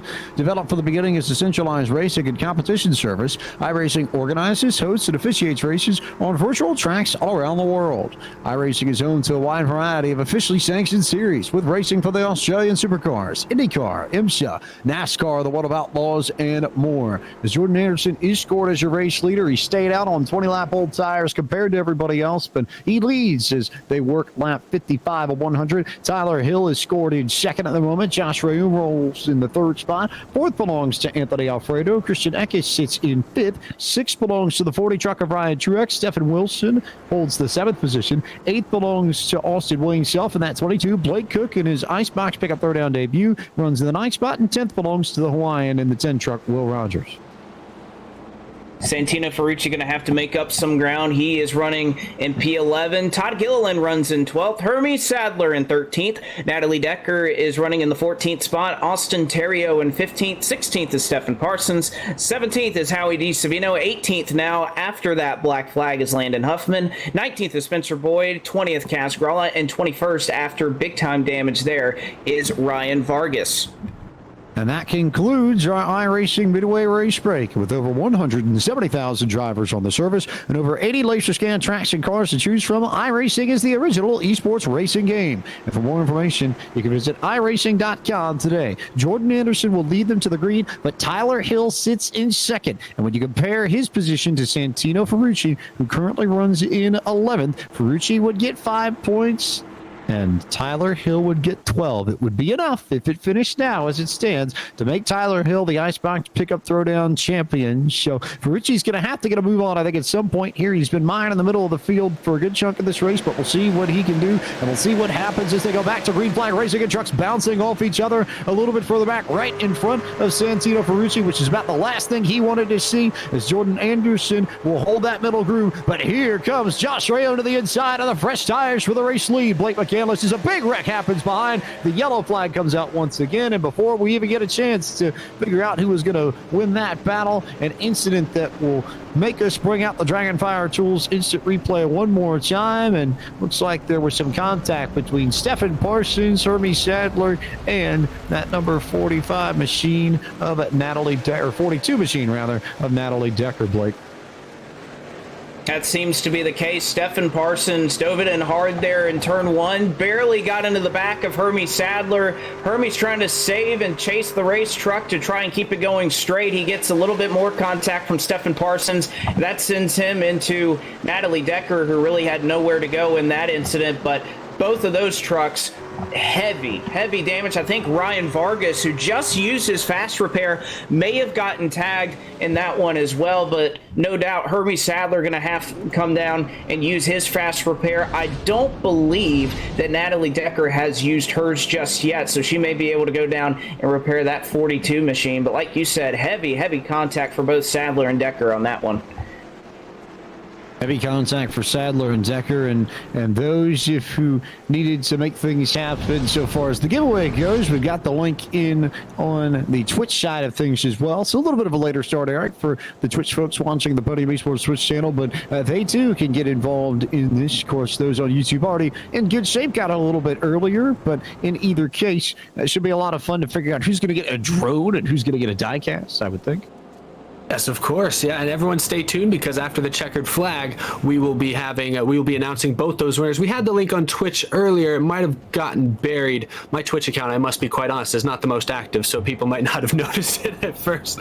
But yes, we have both Twitch and YouTube covered. Sounds like a lot of people in both chats, especially in the YouTube chat, are blowing up that they have entered for sure. So great opportunity for folks watching at home to come out here with a prize, as well as our Pickup Throwdown champion. But yes, a drone and a Jordan Anderson 124 scale diecast are available in that giveaway. We'll be announcing the winners shortly after the checkers. As we circulate under caution, we'll take a moment to bring you a message from our friends at Fire Disc Cookers. Fire Disc Cookers, a proud supporter of the IceBox Pickup Throwdown here at Homestead-Miami Speedway. In today's fast-paced world, time with friends and family is more valuable valuable than ever. Meet Fire Disc, the original portable propane cooker. It sets up in seconds, fires up fast, and cooks anything you want to throw at it. Whether it's a quick meal at home or a big gathering on the weekend, Fire Disc has you covered. Take your kitchen outside and enjoy everything that makes good food great. Fire Disc. Fire it up and gather round. Thanks to our friends at Fire Disc Cookers for their support of the IceBox Pickup Throwdown. And if you need another reminder, we'll give you one here, because the IceBox Pickup Throwdown is powered by our friends at Fire Disc Cookers, and their portable propane cookers fire up fast, cook it all, and clean up with a simple splash of water. Take your kitchen outside and enjoy everything that makes good food great. Fire it up and gather around with Fire Disc Cookers. And if you check out firedisccookers.com, you can get cooking, and all race fans receive 10% off and free shipping when you use the promo code FireDisc100. Once again, that's FireDisc100 when you log on to firedisccookers.com. Restart to come on lap 61 of 100 in this finale for the IceBox Pickup Throwdown iRacing Truck Series. The IceBox 100 at Homestead-Miami Speedway. Josh Rome and Tyler Hill, your race leader. Santino Ferucci crawled up to the 9th spot, which would be enough to hang on for the title as of now, but not a great restart for Tyler Hill. He needed better than that. He'll be vulnerable to Christian Eckes on the inside as they roll and thunder back into turn 1 after the restart. Hill's just going to slide up the racetrack and try and roll some momentum on the back straightaway. Eckes is going to clear that 9 truck, and Eric Estepp. Here comes Anthony Alfredo in that 21. He's up to 4th now. Don't slouch on the 21 truck right now. He is up in that top 5 and coming with a full head of steam as Santino Ferucci is back in the middle of that pack. Probably not where he wants to be right now. A lot of dicey action around him. A lot of dicey action. Everybody racing heads and tails over themselves further back in this group. Once you get back to Spencer Boyd, about 11th, they are 3 wide for position. Everybody up front a little bit more civilized, but they are going for it in the back as they nearly slide themselves up to one another. And Kaz Grala uses fast repair and his quick repair to get that truck sorted out. He's come ahead of this entire group. That includes Landon Huffman, who dominated the first half of this race and still has not regained the track position he needs. Meanwhile, Josh Rome out in front as Tyler Hill nearly gets into Christian Eckes in the 18. Blake McCandless. Nearly gets into him, but Christian Eckes trying to hang on there to that 2nd position. Now the battle is for 3rd. Anthony Alfredo. Where has Alfredo come from? There's an interesting story we'll have to touch on in just a bit on how Alfredo is even in this race right now, but he is making the most of it. Didn't put a qualifying time down. Started all the way back in 20th, and how about it? James, fast pasta all the way up into the top 3 as he clears Tyler Hill and builds about a truck length advantage over him. It makes you wonder if he might have just been waiting for his moment, as they're all over the place way in the back of the field. But I have a sneaking suspicion, Eric Estepp, that Anthony Alfredo, with as much time as the sim he spends, and as much time as he just races after his top 15 at Darlington of the Xfinity Series yesterday, certainly not complaining about bringing the truck to Homestead and putting on a good show for the fans. For sure, yeah. He is an iRacing veteran, very experienced, not having a whole lot of practice time before tonight's race. Probably didn't affect his result too much as you see him all the way up in the top 5 as there's chaos behind him. Chaos behind and a few more trucks involved. Santino Ferucci is one of them. Blake Cook, it looks like, is the other, as we'll pull out the Giant Fire Tools instant replay. And Blake McCandless, this had been brewing for about the last 5 laps amongst a lot of the drivers in the back half of the field. Everybody getting antsy, trying to get forward and get to the front as quickly as they can. And just simple contact between Austin Wayne Self and the 11 of Blake Cook as they came together in turn 3. Austin Wayne, I think, was just trying to carry his momentum through the center, and Cook was trying to get down to the inside. They just crossed paths, and looks like Cook blows up into the fence, into the wall, and ends up in trouble on lap 64 of 100. Yes, he does. Situation right there. And Blake Cook, a little bit of right front damage on his Chevrolet, was running the middle, and I don't think he anticipated what was nearly a 3-wide move in the middle there for Austin Wayne Self with Santino Ferucci on his inside. So they get collected together. Austin Wayne Self and obviously Santino Ferucci as well involved in that accident. A little bit of damage on the nose of Santino Ferucci's Toyota, but really those are the only two that get really collected in this one. However, after the crash, Jordan Anderson got caught up there on the apron after missing this accident. So he hasn't missed. His left sides are all the way on the flat of the apron. His right side tires are barely on the banking. He loses control of his Chevrolet and noses it directly into the outside retaining wall here on the front straightaway. And I believe, James, Jordan Anderson does not have another fast repair, so I think that is it for him because I'm pretty sure he's been caught up in an accident already today. You thought, but you thought wrong because he just used it on pit road. But interestingly enough, it goes back to a point that we made a lot of times during these IceBox Pickup Throwdown broadcasts about when to use your fast repair. And I think an interesting call, Eric, on his part to wait and use it now. He had some damage earlier, but at the end of the day, if you got damage, you ride around for 50 laps, you get yellow flags like these, and then come back and use the fast repair, you've got a truck that should be quick when you need it for these final 30 laps. Certainly, he might end up looking like a smart man at the end of this thing. We were questioning his no-tire call 2 cautions ago that gave him the lead for a couple of laps, but I guess the damage from that initial incident earlier in the race wasn't so bad that he couldn't run somewhat competitively, but definitely now he's going to have one of the freshest trucks in the field. He's just going to not have the track position, so it's still going to be difficult for him to make up too much time here in the final 30 or so laps. We'll take a moment to pause during this IceBox Pickup Throwdown under the yellow flag, and we'll bring you a message from our friends at Richmar Florist. Richmar Florist.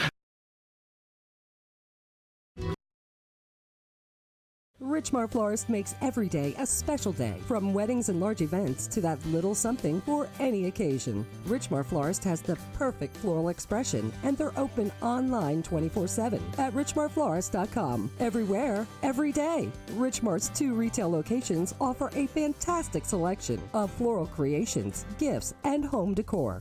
Book your free consultation in our showroom for your special event needs, and visit us online at richmarflorist.com today. Tonight's broadcast of the IceBox Pickup Throwdown is again brought to you by our friends at Richmar Florist. Richmar Florist knows racing, but they also know flowers too. And backed by 4 generations of family excellence since 1955, Richmar Florist continues to provide beautiful floral arrangements for all of life's occasions. Visit richmarflorist.com to bring home a checkered flag-worthy selection of flowers today. Tyler Hill in the lead. Santino Ferucci back in 16th. Tyler Hill, if this stands, would gain 10 points on Santino Ferucci, and that would be enough for Hill to claim this IceBox Pickup Throwdown title. We're staying abreast of the championship battles as they progress, but Blake McCandless, if you're in that 18 truck in particular and you know you've got work to do, what's your mentality over these final 30 laps? How do you race them? Well, I think Santino Ferucci, we know how he's driven here in iRacing. We know he's going to go out there, and I think this mentality lines up with what he's going to do. Nothing to lose. You have to go through this field relatively quickly, going to have 31 laps to get it done. We know he has the speed to get up there, so doesn't need to be too aggressive, but we know Ferucci has not held back any punches this entire season, and I'm really interested to see what type of drive he tries to make up here to the front. Tyler Hill and Stephen Wilson will lead the field to green this time by. We'll get the green flag on lap 69, and we'll see who takes care of all the business here at Homestead-Miami as Tyler Hill gets set to run off and run away with the lead potentially, although he didn't get the greatest of restarts, and we may have just brought the commentator's curse upon the 9 truck, because here comes Todd Gilliland in the 38, stalking the 9 into turn 1, and as they all drop down to the inside, Stephen Wilson's already slid back to 4th. Here comes Gilliland to the inside. Josh Rahum is right there too. Contact a little bit further back. 1 truck around in turn 2. Yellow flag is out again before we even get going. And Landon Huffman goes sideways on the back straightaway and nearly clips the wall himself. So 2 incidents that we'll have to bring you here on the Dragonfire Tools Instant Replay. We'll take a look and see what happened with both of them. But as the replay comes up on your screen, we can find out pretty quickly that one of the drivers involved was Blake Cook once again. Just a little bit of contact as the O2 machine of Spencer Boyd got sent up into the high groove. Looks like potentially diecast goal in the 29.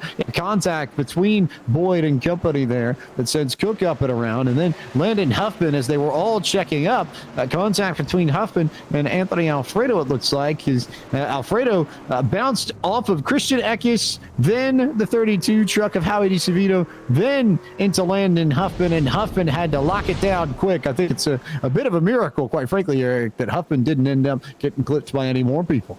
Yeah, a lot of heads-up driving by everyone in the middle of that field to get down the apron and avoid him. But I watched Santino Ferucci through both of those wrecks, and he was able to, partially because he was so far behind on the restart due to the previous caution, but he was able to pick his way through all that trouble and actually made up a few spots in the process, getting a little bit closer to that top 10 and once again to that points lead.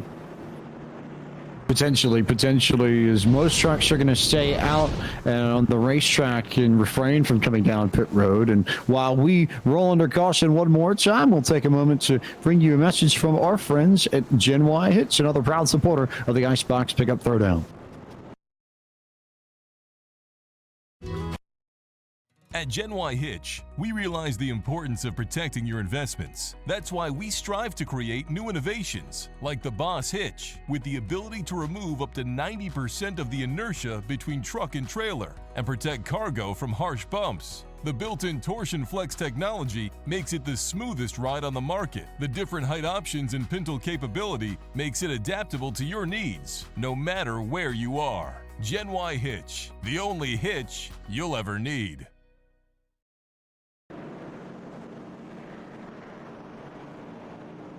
We thank our friends at Gen Y Hitch for their support of the IceBox Pickup Throwdown. Gen Y Hitch realizes the importance of protecting investments, and that's why they strive to create innovative hitches for you and your team. You can visit their website at genyhitch.com to find out more about Gen Y Hitch and support their American-made products.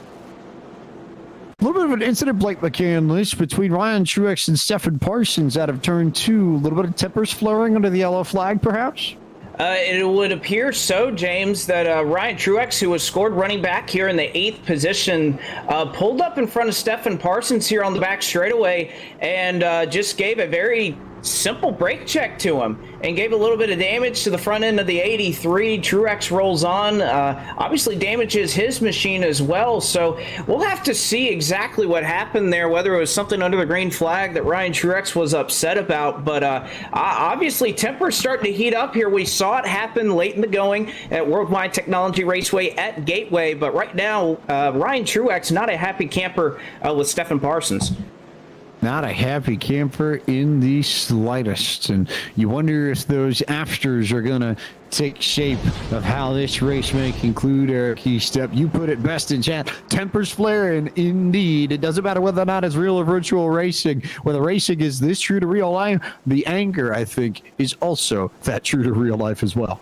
And these are all truly intense competitors. We see it normally in real race cars, real race trucks every weekend. But that, of course, that competition, that level of competitiveness, of course, translates into the simulation as well. Interesting, though, because Ryan Truex has had a pretty fast truck tonight. He's been contending for the lead, and he is still in the championship hunt. So I'm not sure if getting into it with a driver who's not currently in the championship hunt outside of the top 10 is really the best course of action here. But needless to say, it's given us fans something else to watch for this final stretch of the race. As we glide everybody back up side by side under caution, we'll remind you all one more time that you can head to polepositionmag.com/PUTD to make sure you can get in on the IceBox Pickup Throwdown giveaway. We're giving away a drone, and we're giving away one of the Jordan Anderson Daytona diecast. Those 124s from our friends at Lionel Racing going to be going away to one very lucky person tonight. So make sure you punch your name in and click the link to sign up for a chance, at least, to get some very cool prizes as part of the Out of the Groove giveaway tonight at Homestead-Miami Speedway. It will be Tyler Hill to lead them to green once again, this time ahead of Todd Gilliland in the 38, then Stephen Wilson, Josh Rayum, and Christian Eckes in the 18. Anthony Alfredo sits in 6th. 7th is Howie DeSavino. Then Kaz Gralla, who's rebounded after using his fashion pair to go to 8th. 9th belongs to Ryan Vargas, and then Austin Terrio runs in at 10th and is number 92. Tyler Hill going to be the one to lead them to green. He got a great restart. He completely caught Todd Gilliland napping, so Gilliland will have to hold off Josh Rayum and Stephen Wilson at best, and it is going to be a fun, quick getaway for Tyler Hill, the 9 truck, who is not going to have to deal with any competition. Meanwhile, battle here a little bit further back between Wilson and Eckes for 4th and 5th. Blake McCandless. Well, that was created as Josh Rayum got a little bit loose there in turns 1 and 2. He slid back, moved Stephen Wilson up to position number 3, Rayum back to 4th, and of course Christian Eckes fresh tires on that Safe Light Repair Toyota as he'll look down to the inside of Josh Rayum here at the start-finish line. Got a nose under him, and it looks like Eckes with that preferred line in turns 1 and 2. However, Josh Rayum trying to pinch him down. Eckes will move up the racetrack, but Rayum has it off the corner.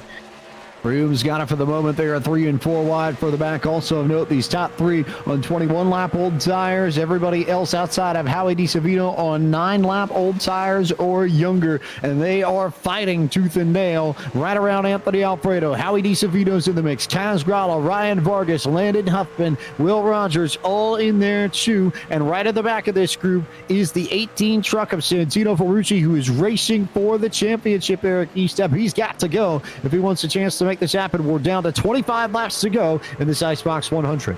And he also has to be cheering on Todd, Gilliland, Stephen Wilson, other drivers up there in the top 3, because as long as Hill continues to lead, it is going to be difficult for Ferucci to make up enough points to get back out in front of the championship. He might need some help from some maybe de facto teammates for tonight's race if Todd Gilliland can put pressure on Hill and take that lead away.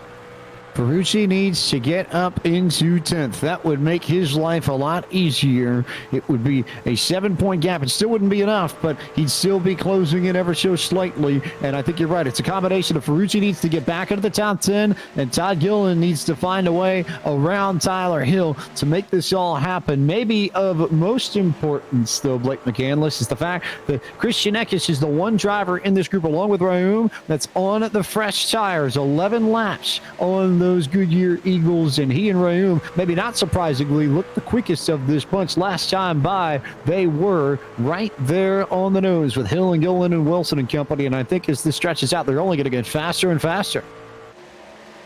I think you're exactly right, but right now, James, my eyes are tuned into this battle. Up here, the second pack that is battling from about 6th on back, that is led by Anthony Alfredo right now, and Howie DiSavino. They roughly went 3 wide for about the 8th spot between Kaz Gralla, Ryan Vargas, and how about this, another driver trying to march back towards the front. Landon Huffman now running in position number 11, but it is hard to take my eyes off of this. They are battling ferociously back here and obviously losing a bunch of time to our top 5. But right now, Kaz Gralla is on the march through this pack. He's looking to the inside of Alfredo for 7th. It wouldn't matter all that much if these drivers were fighting for 2nd or fighting for 22nd. They'd still find a way to get after it in this IceBox Pickup Throwdown as Gralla now slides ahead of Anthony Alfredo to take over the 7th spot. And look who Landon Huffman is picking with him. Santino Ferucci in that number 18 machine, that Steelmaster Toyota Tundra,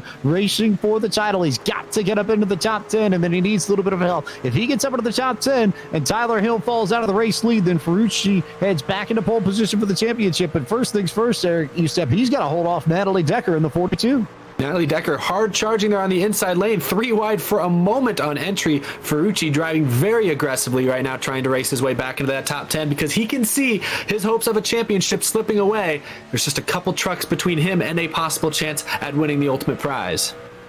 A possible chance indeed for Santino Ferucci, but just not quite getting the run of the bottom that he needs. Natalie Decker got a huge run to the inside that is going to get stopped up because that 10 machine of Will Rogers and Ferucci are racing side by side, and all the while as they go side by side and door to door, they're just letting all these drivers up in front get away and letting Ryan Vargas and Landon Huffman and company cycle out towards the front of this field as Ferucci finally does clear Will Rogers and is going to slide up into the 11th spot. He's got to go get Vargas next, and maybe he follows Landon Huffman because Huffman, I think, is starting to figure out how to work this truck in traffic. We saw initially how all that air on the nose of the 75 hurt his ability to cut and weave his way through all this madness, and a completely different proposition for what he had in the beginning of this race when he was out in front. But now that I think he's been in the dirty air for a bit, I think he understands how to make it happen as one truck goes sliding around in 3 and 4. The yellow flag is going to come out.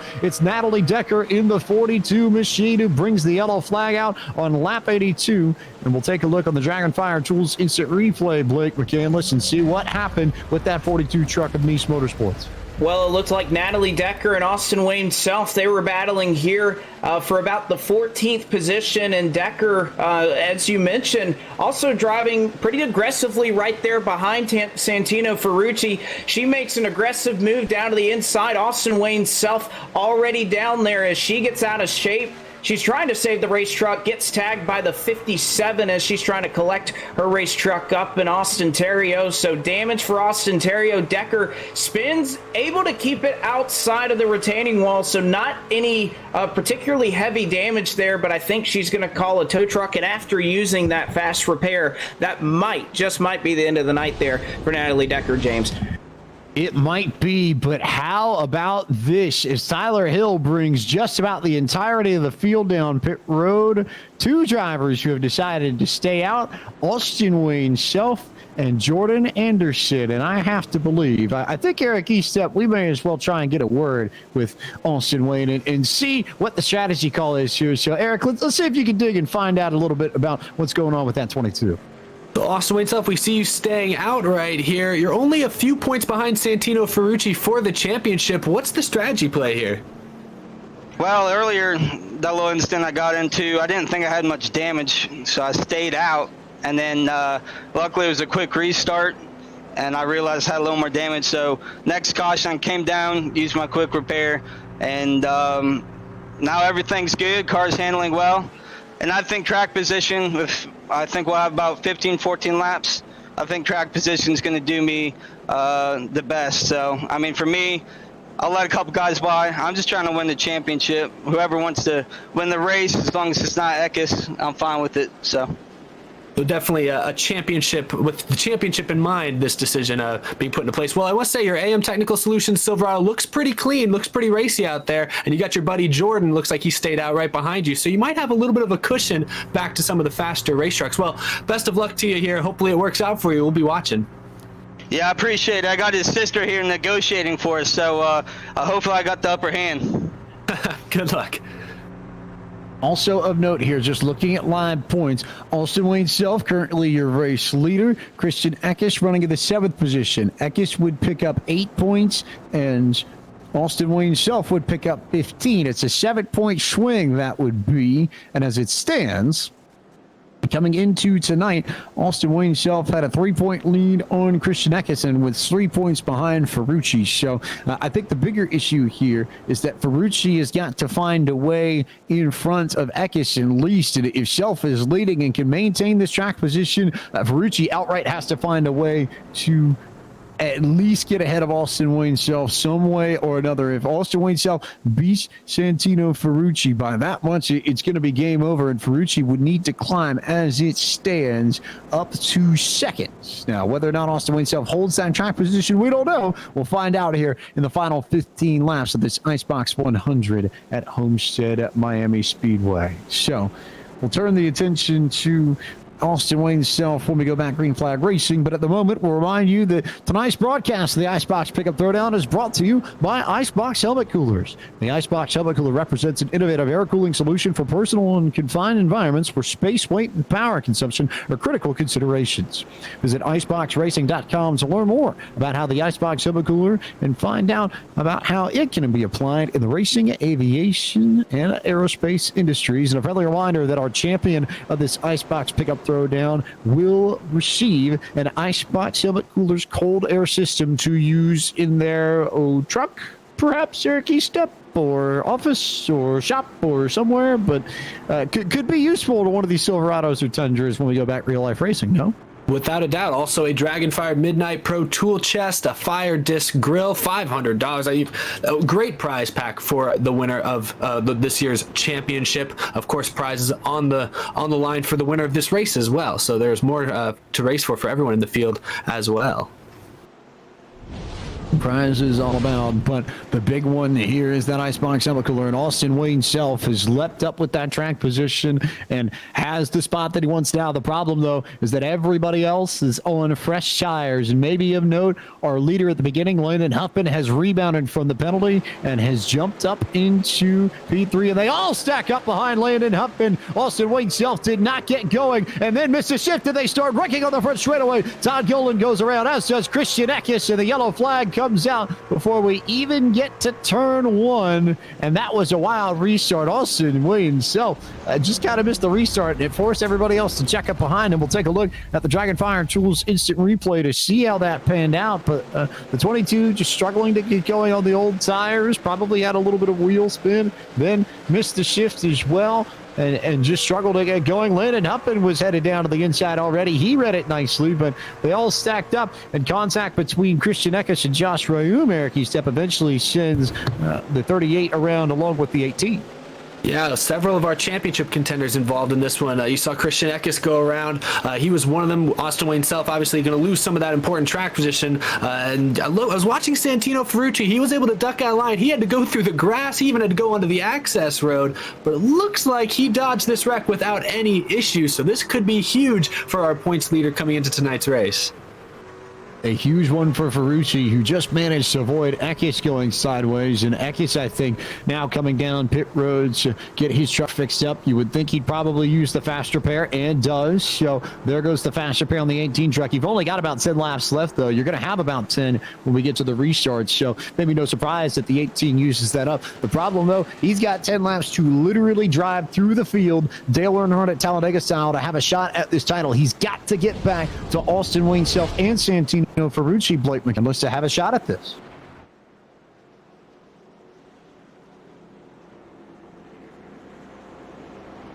And as he runs around and gets back to Green Flag Racing, and we'll see whether or not Eckes was able to beat the pace car out, that would really throw a wrinkle into things.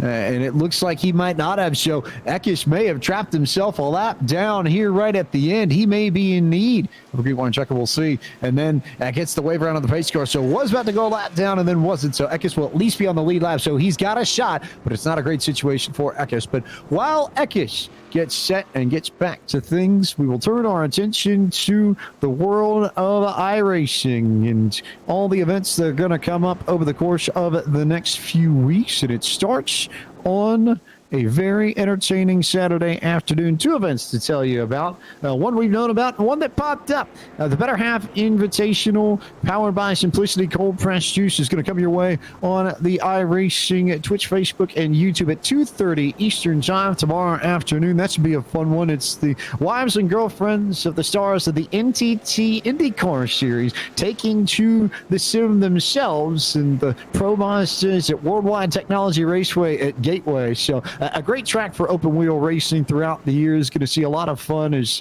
they all race to donate money to the winner's charity of choice. And you can catch that on iRacing's Twitch, Facebook, and YouTube at 2:30 p.m. tomorrow Eastern, then 4 p.m. We've got the International Sim Racing Challenge from Road America. The stars of the Porsche Club of Great Britain and the Porsche Club of America taking to Road America up in Wisconsin in the 911 RSR GTLM machines. And you can find the broadcast at 4 p.m. Eastern on the iRacing Esports Network. And then Tuesday night, it's the finale to the Rowdy Energy Super Select Series from Speed 51 North Wilkesboro is going to be where we head. And you can find that on Speed 51's website and the Speed 51 YouTube channel as we get set for a little bit of racing alongside Memorial Day. And a big week of racing as well, Blake McCandless. A lot of drivers tackling the NASCAR iRacing Series, Coca-Cola 600, one of the 4 full-length events that you can run in the NASCAR iRacing Series throughout the year. And a fun one at that, and one that I think you enjoyed thoroughly last night, picking up the win in your split. Certainly did. It was a lot of fun and obviously a big challenge. You think about that's, you sit down at your sim rig and you're sitting there just like you would for the regular race. 4 hours, 4.5 hours is about how long it took. So pretty fun. Just had to keep the car clean and save the tires, so we were able to get out front for a late race restart and hold on for the win. But, that's always a fun thing. You've had a lot of these special events in iRacing lately. You had the Indianapolis 500 the last couple of weekends and fixed and open setup. Obviously, the Coca-Cola 600 taking place this week as well, or at least as it was scheduled. So, pretty cool that that iRacing puts on those events like that. You can kind of get a feel for everything that those guys go through in the real Coca-Cola 600, whether it's the track starting out in the sun and the transition to nighttime, the cooler track temperatures, and obviously the absolute grueling marathon that it is to run 600 miles. A grueling test, a grueling marathon as we get set for racing one more time. It'll be Tyler Hill who's going to lead this field of green, albeit with a little bit of nose damage. But Eric Estepp, where's your head at if you're Tyler Hill? All of a sudden, you've got the lead and you've got fresh tires and you've got the shot to potentially pick up this IceBox Pickup Throwdown Championship. And also of note, there are a handful of drivers who picked up an extra point for posting the link to tonight's race on social media. Austin Wayne Self, Spencer Boyd, Austin Terrio, Ryan Truex, Landon Huffman, Jordan Anderson, Brett Moffitt, and, how convenient, Tyler Hill.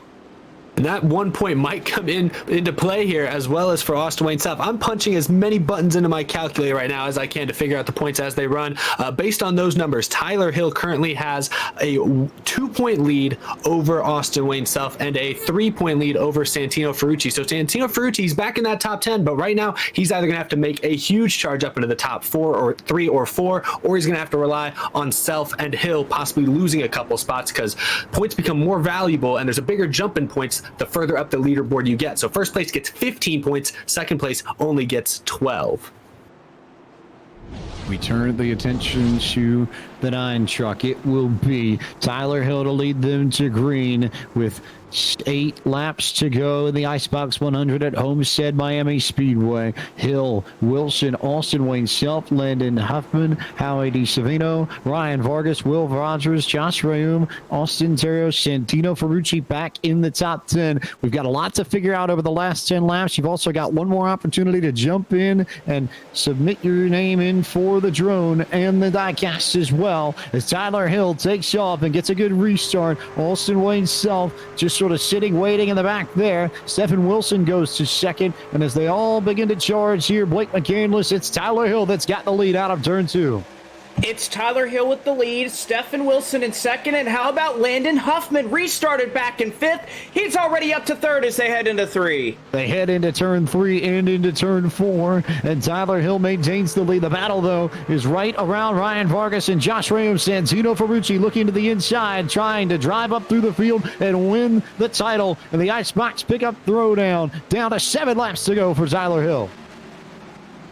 And Tyler Hill working in the lead. Santino Ferucci trying to make up as much ground as possible and make up every single point that he can. Santino Ferucci, a big aggressive clear there on the 10 machine. He's able to clear him and move on into the 8th spot. Up into 8th now. Ferucci beginning to make his charge. He's got to run on the outside as they're nose to tail through the front 5, coming to 6 laps to go at Homestead-Miami Speedway. Hill still your leader. Stephen Wilson in second. The points battle super tight, Blake McCandless. It is right now our top 5 spreading out, but Santino Ferucci still on the march. He's in 8th. Now looking to Ryan Vargas for the 7th position in the battle for the points championship. Santino Ferucci, he'll look to the inside, and it looks like he'll have it. He'll clear Vargas for 7th and 3.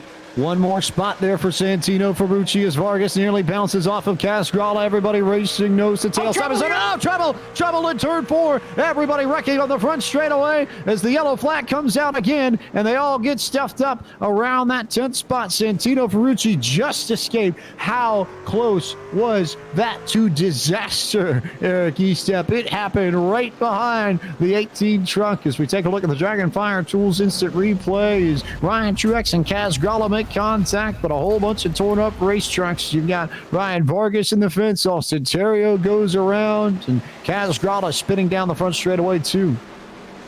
Yeah, you saw them flirting with 3 wide on the exit of the corner there. And yeah, Ferucci made a couple very clutch passes the couple laps before that to avoid being caught up in this mess. He's going to line up 6th on the restart in the outside lane. This could be huge here when we get this restart with 2 to go.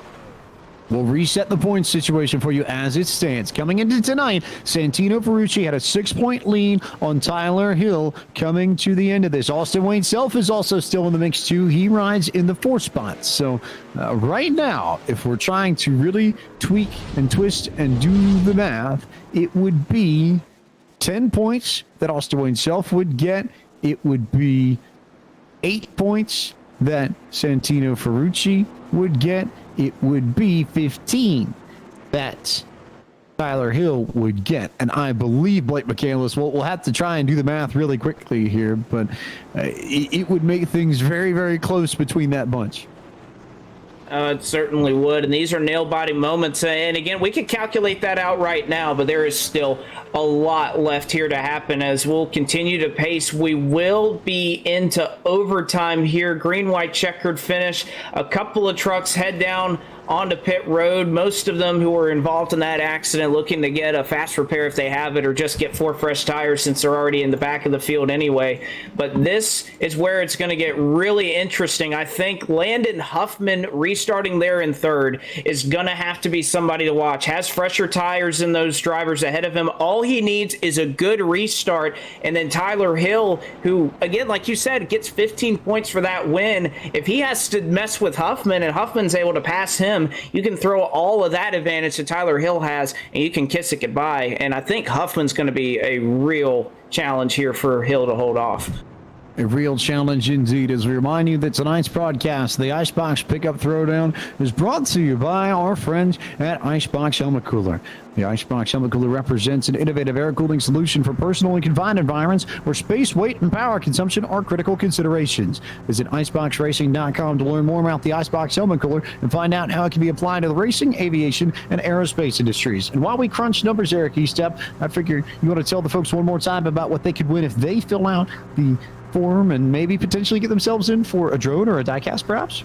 Of course, last chance here, because after the checkers, we will be announcing the winner of both the drone that we are giving away as well as the 1/24th scale Jordan Anderson diecast. We'll put that link down. I'm putting it in the YouTube chat one more time. We'll get it in the Twitch chat in just a moment. So stay tuned shortly after the checkered flag, because we'll be crowning a champion of tonight's race, but we'll also be giving away some really awesome prizes to a couple of you fans watching at home. So thank you all for tuning in tonight and joining us. And I was just crunching the numbers on the point standings and factoring in those bonus points that both Hill and Austin Wayne Self get for posting the link to the stream to the broadcast tonight. I believe Tyler Hill, as they run right now, has a 2-point lead over both Santino, Ferucci, and Austin Wayne Self. So this overtime restart is going to happen very quickly, and we may not know who wins this title until a few moments after the checkered flag.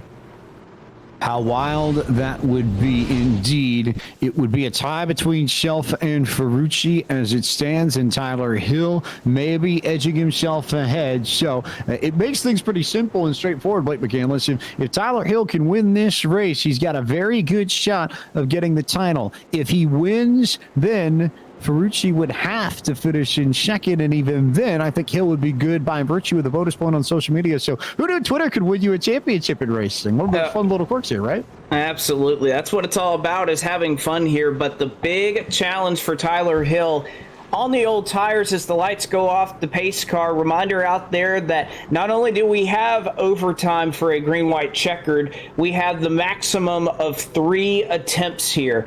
If we get the white flag, that will we will run that lap out despite whatever happens. Obviously, those of you who were with us at Gateway last week saw all the wrecks that happened. If we take the white, we race it back to the checkered flag regardless of what happens. And then obviously, if we get a yellow flag on this next lap, we have the maximum of 3 green-white checkered attempts for these guys to try to settle it out. Maybe, just maybe. We might need a few more green-white checkers, but lights are off on our pace car. So it will be Tyler Hill and Stephen Wilson at the front of all this. Landon Huffman, Austin Wayne Self, Josh Raum, Santino Ferucci. Christian Eckes runs in 11th. He's the other driver who has a shot at the title, but he needs help. He's going to need some sort of wild incident at the front, I think, to potentially send this up, as we will potentially wrap up the IceBox Pickup Throwdown right here. Green flag is bad air out in the air, and Tyler Hill stopped up Landon Huffman. Huffman did not get away well, but Santino Ferucci has some momentum on the outside. He immediately jumped up top to potentially get around Huffman, and he's going to fight Austin Wayne Self as they wreck going into turn 1. Yellow flag immediately out. We're going to go for another green-white checker finish and bring out the Dragonfire Tools instant replay as Kaz Grada with a significant amount of engine damage and a little bit of damage as well, I think, for one more truck. Believe it was the 32 of Howie DeSavino that went around along with Jordan Anderson in the 3. Well, and right there, James, that was just a classic case of Howie DiSavino's doing his best to try and just limp around to the end, but he is so damaged in that 32 truck. I don't think anybody could have really anticipated how much damage was on that truck. He's going about 130 miles an hour into turn one while everybody else around him is nearly at 150. So that was just a case of him just kind of clogging things up. And then obviously everybody trying to do their best to scatter around and go around the slow truck. And there was 3 wide, there was 4 wide. That just wasn't going to work out. And DiSavino gets hooked there. I believe it was from Will Rogers, just because Rogers, you can't anticipate that big speed difference. So that takes out a couple of trucks. Howie DiSavino obviously gets tagged in at Kaz Gralla. Jordan Anderson was involved in it. A tough night for Anderson. So, well, guess what, James? We get to stack them up and we get to try it maybe 2 more times.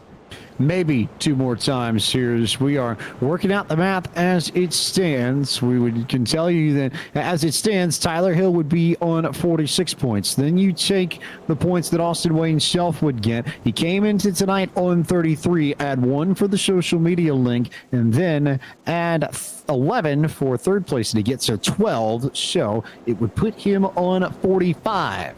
So Hill would lead Austin Wayne Shelf by 1, I believe. And then Ferucci did not post a link, currently sits in the 5th spot. So he would get 8 to tack on to the 36 that he came into tonight. And it would be 42 for Ferucci. And I think we'll see if Mr. ROHD actually can cross-check the pike math here. But I think, as it stands, Tyler Hill would be the champion, but again, he'll make this a lot easier for himself, Eric Estepp, if he wins this race.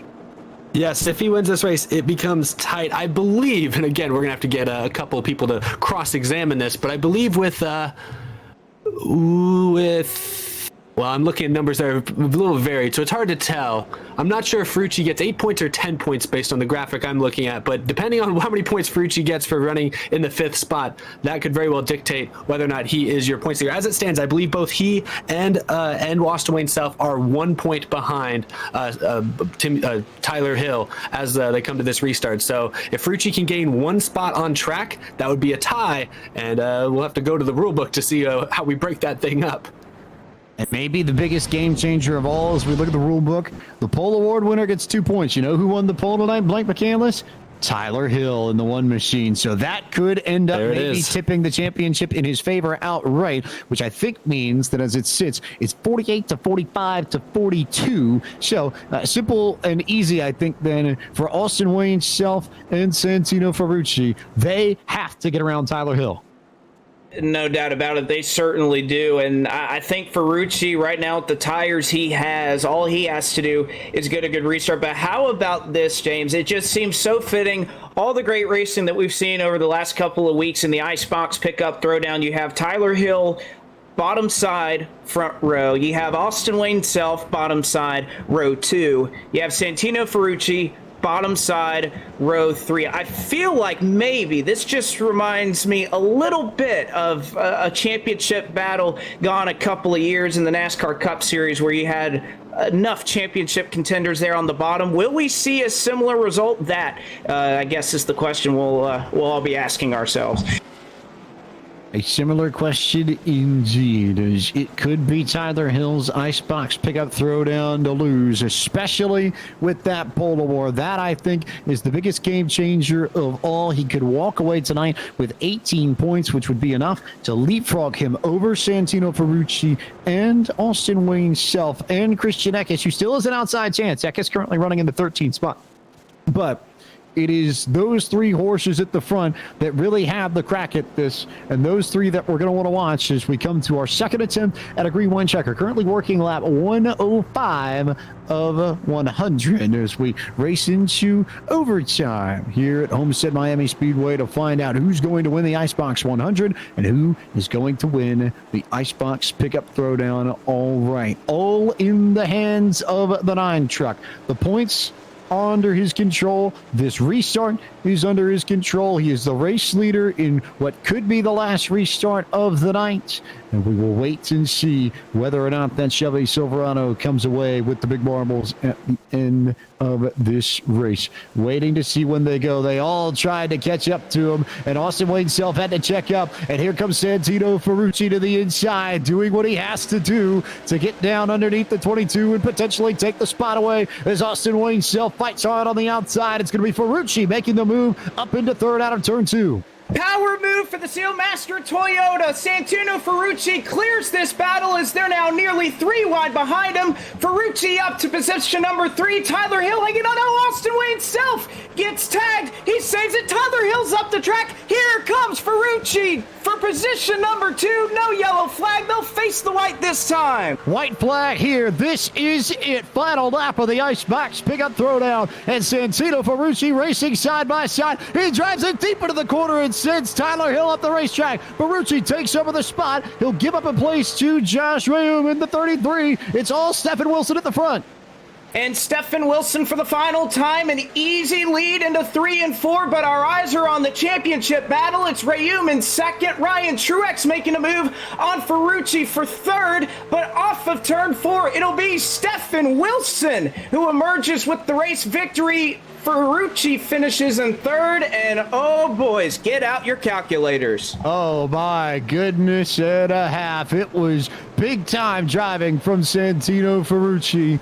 He had to do everything to get up front, and he beats out Tyler Hill, and he beats out Christian Eckes, and they're looking for each other. Oh, they're both looking for Santino Ferucci, so they are not happy with the 18 machine. No surprise there, as it gets a little bit ugly at the end of all this. So no surprise, Eric Estepp. Give it how hard they race at the end. That was some insane racing. We'll have to go back and look at the Dragonfire Tools replay to see what caused Tyler Hill to go wide there coming to the white flag, because when he left the door open and lost the lead, that really just opened up the chance for Santino Ferucci to take advantage, and boy did he ever. Some crazy clutch driving from Ferucci at the end of this thing to win the first ever Pickup Throwdown Championship. Now he's out there doing some tag team burnouts and Stephen Wilson.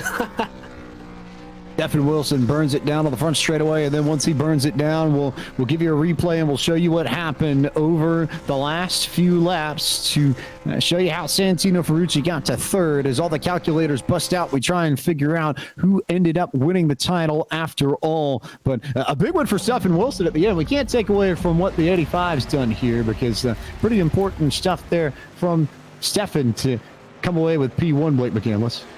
He does, and Wilson, it was actually Wilson who is mostly to blame for at least throwing Tyler Hill out of the equation, as Wilson went into turns 3 and 4 and moved Tyler Hill up the racetrack, no doubt about it. Hill falls back. He loses momentum. That's what allowed Ferucci to become part of this battle. They face the white flag side by side. Ferucci has to throw a block on Josh Rayum, and then Ferucci gets the opportunity to do the same thing that Stephen Wilson did to Tyler Hill, drive in the corner just a little bit and use that door to move him out of the way. So no doubt about it, these guys, we talked about it early. Santino Ferucci not going to hold back any punches, and he certainly didn't, and Wilson didn't either to try to get that win.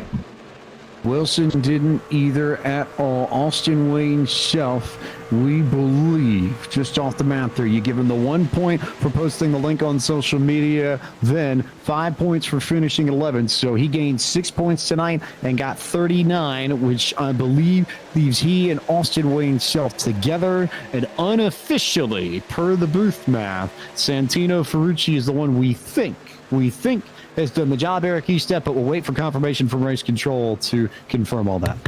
For sure. He came into this race with a slim lead over Austin Wayne Self and a slim lead over Eckes and Tyler Hill. And given where he finished on the track, even with the bonus couple of points for posting the link to social media and winning the poll for Tyler Hill, based on my math here in the booth, I do believe that was not enough to overcome Ferucci's top 5 finish for him to overtake the 18 truck in the standings. But yes, we will wait for an official confirmation. That was a dramatic final couple of laps there. While we wait for confirmation from race control, we will bring you through the full field rundown and tell you where your favorite driver finished in this IceBox 100, the finale to the IceBox Pickup Throwdown iRacing Truck Series. Stephen Wilson gets the victory over Josh Ram. Santino Ferucci finishes third. Fourth went to Ryan Truex. Anthony Alfredo comes home in the fifth spot. Sixth goes to Tyler Hill. Christian Eckes finished in the seventh spot. Eighth went to Landon Huffman. Will Rogers, the Flying Hawaiian, finishes in ninth. 10th, Blake McCandless went to the O2 of Hermie Sadler. And 11th, after being in third on the final restart, was Austin Wayne Self. 12th was Blake Cook, a new entry into the series. 13th was Spencer Boyd. 14th, Jordan Anderson. 15th, Stephen Parsons. 16th was Ryan Vargas. 17th, Austin Terrio. 18th, Todd Gilliland. 19th was Kaz Gralla. 20th, Howie DiSavino. And rounding out this 21 truck field was Natalie Decker, 21 laps down in the 21st position. So, James, I think we're starting to get a little bit of rumblings from race control, but I think what you guys were saying earlier may be close to correct, that Santino Ferucci would be the champion. And of course, this is all unofficial. We'll get official word here in just a moment, but I think that is the order that they place themselves in. That's what we're thinking. Ferucci came into tonight with 36 points. He gained 11 points for finishing in the third spot and ends this campaign with 47 unofficially. That's what we have. Austin Wayne Self and Tyler Hill both got 1 point for posting on social media. Tyler Hill finished in the sixth spot, so he gets 8 points. Austin Wayne Self finished in 11th, so he gets 5 points, which means those two end up tied, but it's 39 points and 39 points, we believe, which would not be enough to catch Santino Ferucci's 47 that we have at the end of the day. So waiting on race control to confirm everything and make sure that we're all good to officially announce our champion. But even after all that drama, Eric Estepp, we talk about it, and you've made a point on Out of the Groove so much that the Truck Series racing tends to be the best racing we've seen week in, week out. So why should we be surprised that tonight was just bonkers anyway and great anyway?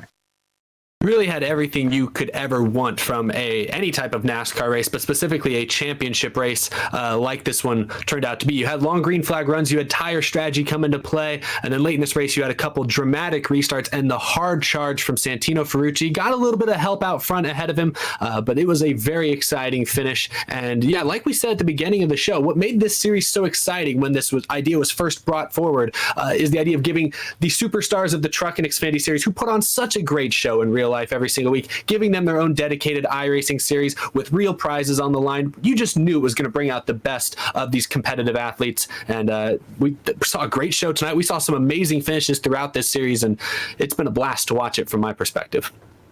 Speaking of prizes, Eric Estepp, we've got the winner of the drone and the diecast, and I figured we can turn it back over to you to find out who got those. Yes, of course. So a huge thank you to everyone who submitted or who entered the giveaway for the drone as well as the Jordan Anderson diecast. We do have our winners. They have been randomly selected. Winning the drone is Corey Patrick. So Corey Patrick, wherever you may be, take a look on your take a look at your email, and you will be getting a confirmation soon to claim your prize for the drone. Congratulations, Corey. And then for the Jordan Anderson Daytona 124 scale diecast, we have Caleb Calmer, I believe is how you say his last name. Caleb, keep an eye on your email as well. You'll be getting a confirmation at the end of this broadcast.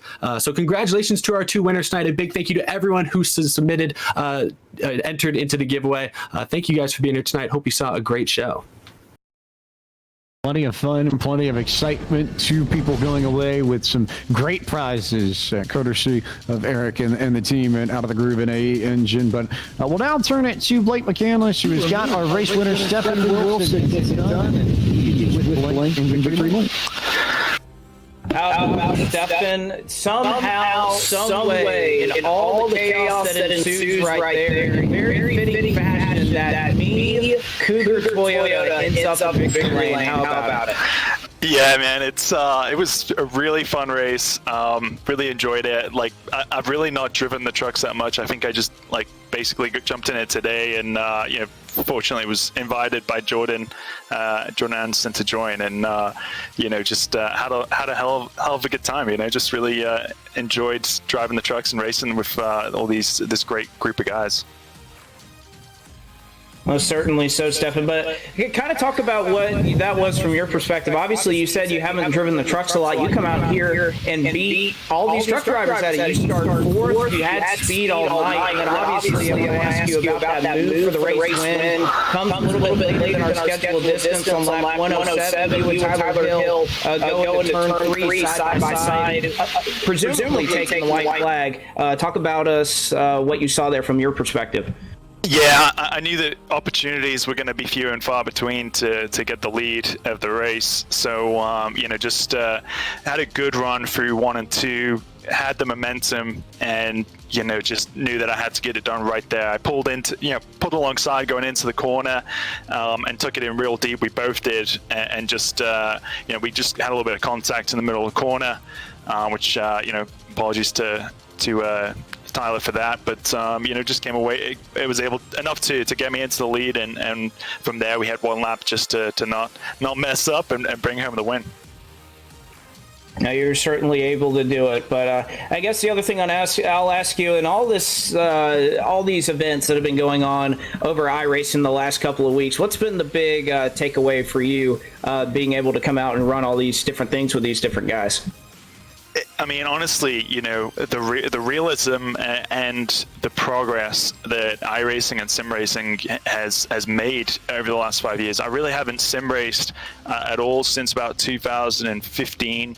I moved from Indianapolis to Denver, and in the move, I damaged my computer. So I really wasn't able to replace that computer up until a couple of months ago when the COVID pandemic started happening. So knew that we were going to be stuck inside, and knew that I wanted to jump in and join the action. So that 5-year period of being out of sim racing, I'm just blown away on the progress it's made, and it's really exciting to see how many more drivers, from the real world are getting involved, and how realistic the physics of all these cars are, and it's just such a blast to, jump on and drive F3 at Suzuka in the morning, and then be driving NASCAR trucks at Homestead Speedway in the evening. So just having a blast with it and just really enjoying it.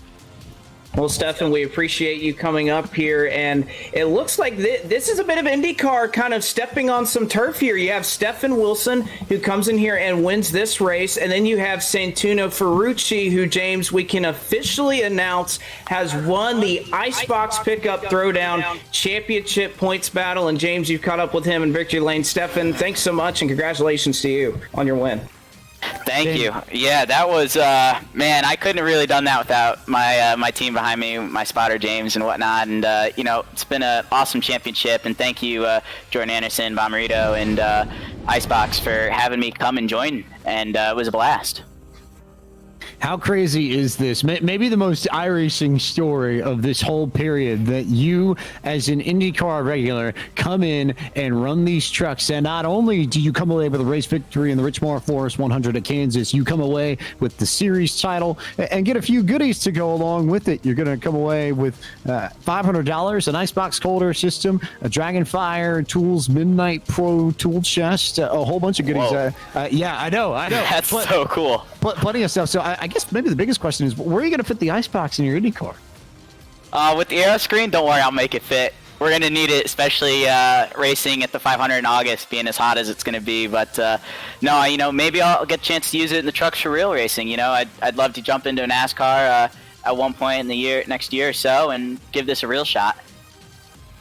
A real shot. And I think ultimately, how much fun has it been to step into something that you wouldn't necessarily get the chance to race in otherwise? And has it served as a good introduction to Truck Series racing and given you a new appreciation for it?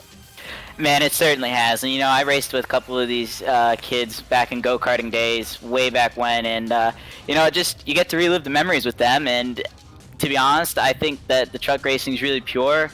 And I'd love to get a shot at it. Possibly, probably one of my favorite tracks, which would be Worldwide Technology Center.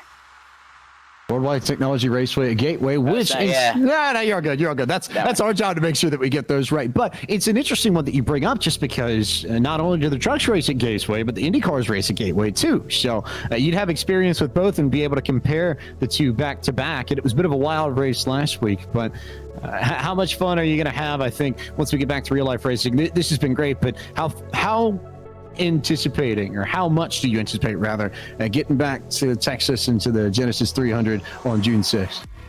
Man, I mean, I can't wait, and I'm sure all of our sponsors and our team, we've just been preparing the car and just going through all different things and making sure that everything's perfect for when we show up. We're not going quite like NASCAR where we just show up and race. Luckily we got to practice. It'll be good for us to get adjusted to go in 230 again. But I'm really looking forward to doing the real thing and actually putting not just my gloves and boots on, but my whole fire suit, helmet, and everything else to go with it. And also of note, if we're playing the game of tracks that IndyCar and the Truck Series both race on, Texas is another one that falls into that bucket, like Worldwide Technology Raceway Gateway. So maybe a few more places that we can get you lined up in a truck in. Eric Estepp, I turn it to you as the sort of head of your side of the IceBox Pickup Throwdown. Any words for a champion and anything that you want to remind him? I know he's probably won more prizes than I know off the top of my head, and you probably know it better. So go ahead and let the people know. I think you basically covered it, yeah, but Santino Ferucci, $500, a fire disc grill, a Dragonfire Tools Midnight Pro Tool Chest, and of course, I'm missing one. What's the one I'm missing? A IceBox, of course, IceBox Helmet Cooler, title sponsor of tonight's race. Well, congratulations, Santino. Pretty awesome to see a couple IndyCar guys have great performances tonight. How difficult was it for you to jump into the truck once you jumped into the iRacing series here? Was it quick learning? Because it felt like you were competitive right out the gate. Man, it's tough with the truck. I was not quick in qualifying. I just could not get down to the times of Eckes and there's just some of the other good drivers that do this for the living, and that's where we focused in on the race run, trying to save the tires. And I was trying to listen to the championship as you guys were talking about it throughout the race. My spotter was giving me updates, and at one point I just knew, like, all right, let's just finish. Let's try and just get this done. And when we got to the last green-white checkered there, and I just knew I had to get a really good jump, and once we did that, I just was riding along. So, but no, it was a blast. Get a good jump you did. Well, we appreciate having you in this series. I know the fans really enjoyed seeing kind of a different face in a Truck Series event throughout this entire series. So thanks for jumping in and joining us, and congratulations on your championship. No, thank you, guys. Hopefully we can pull off some double headers in real life. That'd be a blast.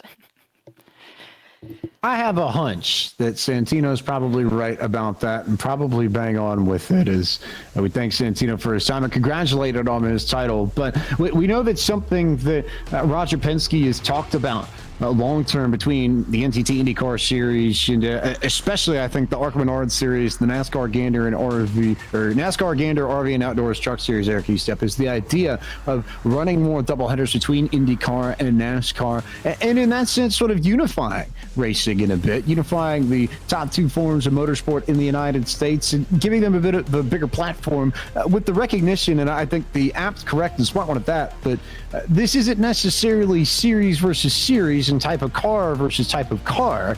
It's about just promoting motorsports and racing in general. And I think if the fans knew how many fans of NASCAR like the IndyCar, especially down to the garages and vice versa, how each individual series and all the people in the ladders to those series pay attention to one another, I have a feeling that we'd get a lot more folks involved in IndyCar racing and NASCAR racing and vice versa. They're both incredibly entertaining to watch. Without a doubt, the crossover, like you said, is very real. And it is really cool to see a guy like Roger Penske now have that type of influence, have the type of control to make something like that possible. And looks like this year we might finally get our wish, because like you said, it's not so much a series versus series type of thing. I think it's just a win for American race fans all across the board. A couple very different types of race cars, different types of racing. It really just gives every race fan something to look forward to whenever we get a NASCAR and IndyCar doubleheader. And I'm super excited to see something like that happen later this year. And I'm sure most fans will be excited to see something historic like that as well. I'll also admit, I think one of those first doubleheaders, maybe potentially, obviously we know nothing, but given that we saw testing from Team Penske at the Roval at Charlotte Motor Speedway with Joseph Newgarden last year, Blake McCandless, I have to believe that's got to be one of the first places that IndyCar is looking. And I think a prompt return there wouldn't be the worst thing in the world. We haven't seen IndyCar at Charlotte since 1999, and would expand their footprint in NASCAR country, which admittedly is a little bit limited when you think about it. It's down to really just St. Pete and Barber when it comes to southeastern tracks. Richmond you could chuck into that bucket too, although we'll have to wait for next year to get to Richmond proper. Unfortunately, the cancellation of the 2020 IndyCar date announced just a few days ago. But room for more crossover, I think, between IndyCar and NASCAR, which is not only going to be a running theme over the next few years, but is a very prevalent theme, I think, when we look in retrospect at this IceBox Pickup Throwdown. No, certainly so. You talk about the Roval at Charlotte, not a whole lot of runoff there, a lot of tight areas right there in the infield road course. And then, of course, you get to build up all that speed with the banking changes in an IndyCar. That would just alone, that would be something to watch. And, of course, you add a full field of drivers out there to compete would certainly be something to watch. And I think you're right about that, James, when you talk about not invading on NASCAR territory, but just exposing yourself to obviously Charlotte, North Carolina, which, you know, with Mooresville being close by, that is the center of the NASCAR world, home of the NASCAR Hall of Fame. So it would be something for sure if IndyCar were to be able to find a way to make it work at the Roval, because I think that'd be the beginning of, you would see a lot of NASCAR fans really open up to the great racing that IndyCar has to offer. IndyCar's got plenty of entertaining racing, and if you didn't necessarily believe it now, you can turn your attention to IndyCar a little bit more, because if you've enjoyed the racing in this IceBox Pickup Throwdown iRacing Truck Series, you can see your champion, Santino Ferucci, get after it in the Genesis 300 at Texas Motor Speedway, 8 p.m. Saturday night, June 6th, NBCSN and the Pennzoil IndyCar Radio Network. Going to be a lot of fun to see them go after it. But if you just want to see truck racing, if truck racing is your thing and your only thing, well, we got room to expand you. But if you want to keep that base of the trucks, then you turn your attention to the North Carolina Education Lottery 200, the first race back for the NASCAR Gander RV and Outdoors Truck Series. They'll take the green flag at 8 p.m. Tuesday, May 26th, with Charlotte Motor Speedway, Fox Sports 1, and the Performance Racing Network going to have coverage of that event for you. And it's pretty cool, I think, to see the trucks racing midweek. It's something that's been theorized and talked about in the NASCAR world for years and years and years. We finally saw it this past Wednesday night with the Toyota 500K at Darlington, and I think we saw enough fireworks to justify that coming back, perhaps, potentially. Blake McCandless, I'll turn to you first for final thoughts. You've seen so much of this IceBox Pickup Throwdown from start to finish, and as we look back on the 5 weeks of racing here, what stands out to you the most, and what do you take away from our events? Well, first off, I want to give a tip of the cap to Jordan Anderson and everybody behind the scenes who has been a part of putting this on, because week in and week out, everybody on the Out of the Groove YouTube channel who has tuned in every single week, and obviously our Twitch viewers over at Podium Esports as well, every week has been a unique challenge for these drivers. Every week we've seen great racing, and every week we have seen a fantastic finish to these things. So all around, just an incredible couple of weeks here for these guys, like you said, that may not have gotten the exposure once iRacing exploded with the Cup guys and Xfinity guys taking a lot of the spotlight. This was their opportunity to shine, and I think they did a good job of showcasing why the Truck Series is such a great show to tune into. And of course, like you said, with truck racing being right around the corner, keeping these guys and gals a little bit fresh in the driver's seat, and perhaps creating some new rivalries when we get back on track here in just a couple of days in the Gander RV and Outdoors Truck Series. Eric, Estepp, you two have been very heavily involved in everything regarding this IceBox Pickup Throwdown iRacing Truck Series. As we turn to you for final thoughts, how cool is it to be a part of something like this and get your feet wet on the iRacing side of things? And I guess maybe the biggest question is, how interested and eager are you to find a way to get a hold of a computer and a rig and get on this yourself? That's more of a technological handicap that I have right now. I need to upgrade some things before I get onto iRacing consistently. But for sure, when this whole thing started, when the pandemic hit and everyone kind of turned to iRacing and we brought this series out for the Truck Series competitors to compete on, it was very much a new thing to me. I knew a lot about iRacing, but I had not had much experience with it myself. And I've really learned a lot about the platform, the simulation, and kind of the culture and community around it as well. This has been a real eye-opener for me, and I hope it has been as well well for a lot of viewers of my channel, viewers on Twitch, of course. But this series has been everything and more that I hoped it would be. Lots of great finishes, a tight championship battle down the stretch, just a lot of memorable moments that I think made for an amazing series, and I hope can contribute to other great pickup throwdowns perhaps in the future. But again, a huge thank you to you, James, and you, Blake, as well, for letting me be a part of your super talented broadcast team. It's been an honor to listen to you guys work and kind of watch you guys firsthand every single week. Y'all are best in the business from what I can see. Y'all are amazing every single week, and I've been just trying to hold my own over here, but I feel like I've learned a lot, and it's been a lot of fun to sit in on these and be a part of the show and the broadcast with you guys every week. And a great thank you to everyone at Podium Esports and of course AE Engine for helping set this series up. Of course Jordan Anderson for rallying the troops and really making this thing happen. It was a great honor to be a part of it, and I'm excited for maybe the next one sometime. And the kind words are appreciated, and I think we'd be remiss not to make sure that if you're on the Podium Esports Twitch channel, make sure you jump over and go check out youtube.com/Eric Estepp Weekly. There are tons of videos coming out on Out of the Groove. One of the best analysts on YouTube, I think, when it comes to breaking down what's happening in the world of NASCAR and making it make sense in a big picture sense. If you really want to understand racing, Eric's got a great handle on it, and we would be remiss not to make sure that you get your eyeballs over to YouTube and check out his channel. Of course, naturally, not when we're live, but there's plenty of content that comes out week in, week out, and you can hop on anytime at youtube.com/Eric Estepp and see his complete catalog of videos, which stretches back, what, like 4 or 5 years now, Eric? You've been on for a while. Oh, goodness. It stretches back longer than that, but it's changed quite a bit over time. I do appreciate the kind words. Anyone who's new to NASCAR or is maybe coming back to NASCAR, I love seeing comments from people who haven't watched a race in several years. They'll find my videos, and it'll be a great way for them to kind of get back up to speed. But yeah, like you said, posting videos multiple times a week, every week. We really don't stop over there. So check it out if you haven't already, and be sure to subscribe.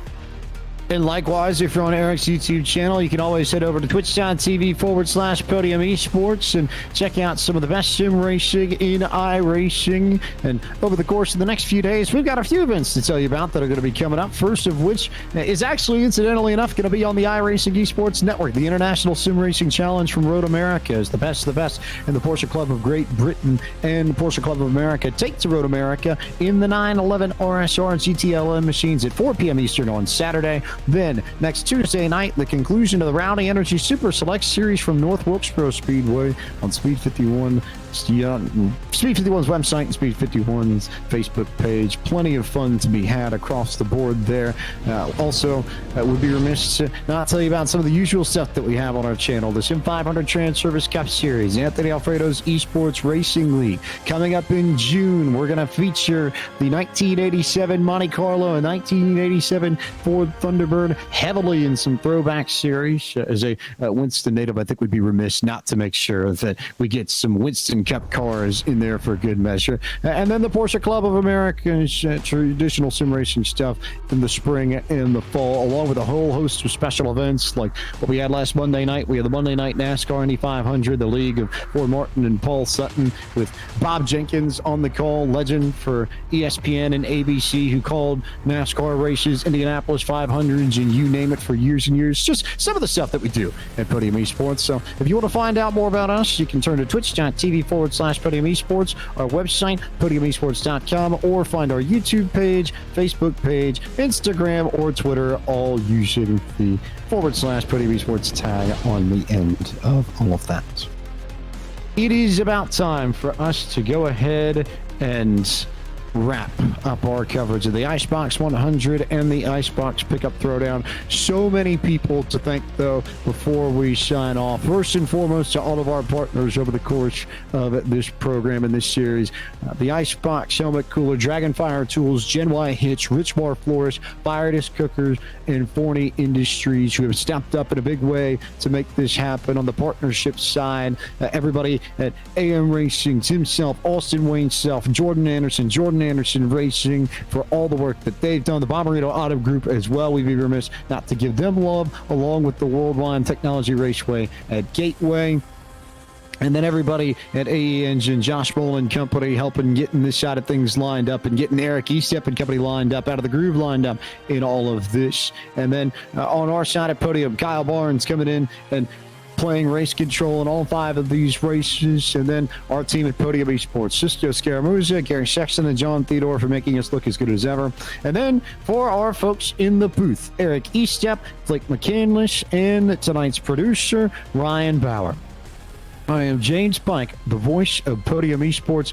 Thank you all so much for watching the IceBox Pickup Throwdown iRacing Truck Series all season long. We hope to see you on Out of the Groove and the Podium Esports Twitch channel sooner rather than later. And for those who are around on our Twitch channel, if you're watching on Podium Esports Twitch, we're going to get ready to go raid JR Motorsports Steven Steffen as he competes in the Open Setup Coca-Cola 600 in the NASCAR iRacing Series, one of the big 4 full-length events you can run each year in the NASCAR iRacing Series. And we'll see how he's doing from Charlotte. But from all of us at A-Engine, Out of the Groove, and Podium Esports, thank you so much for watching our broadcast, and we hope you have a wonderful Memorial Day weekend.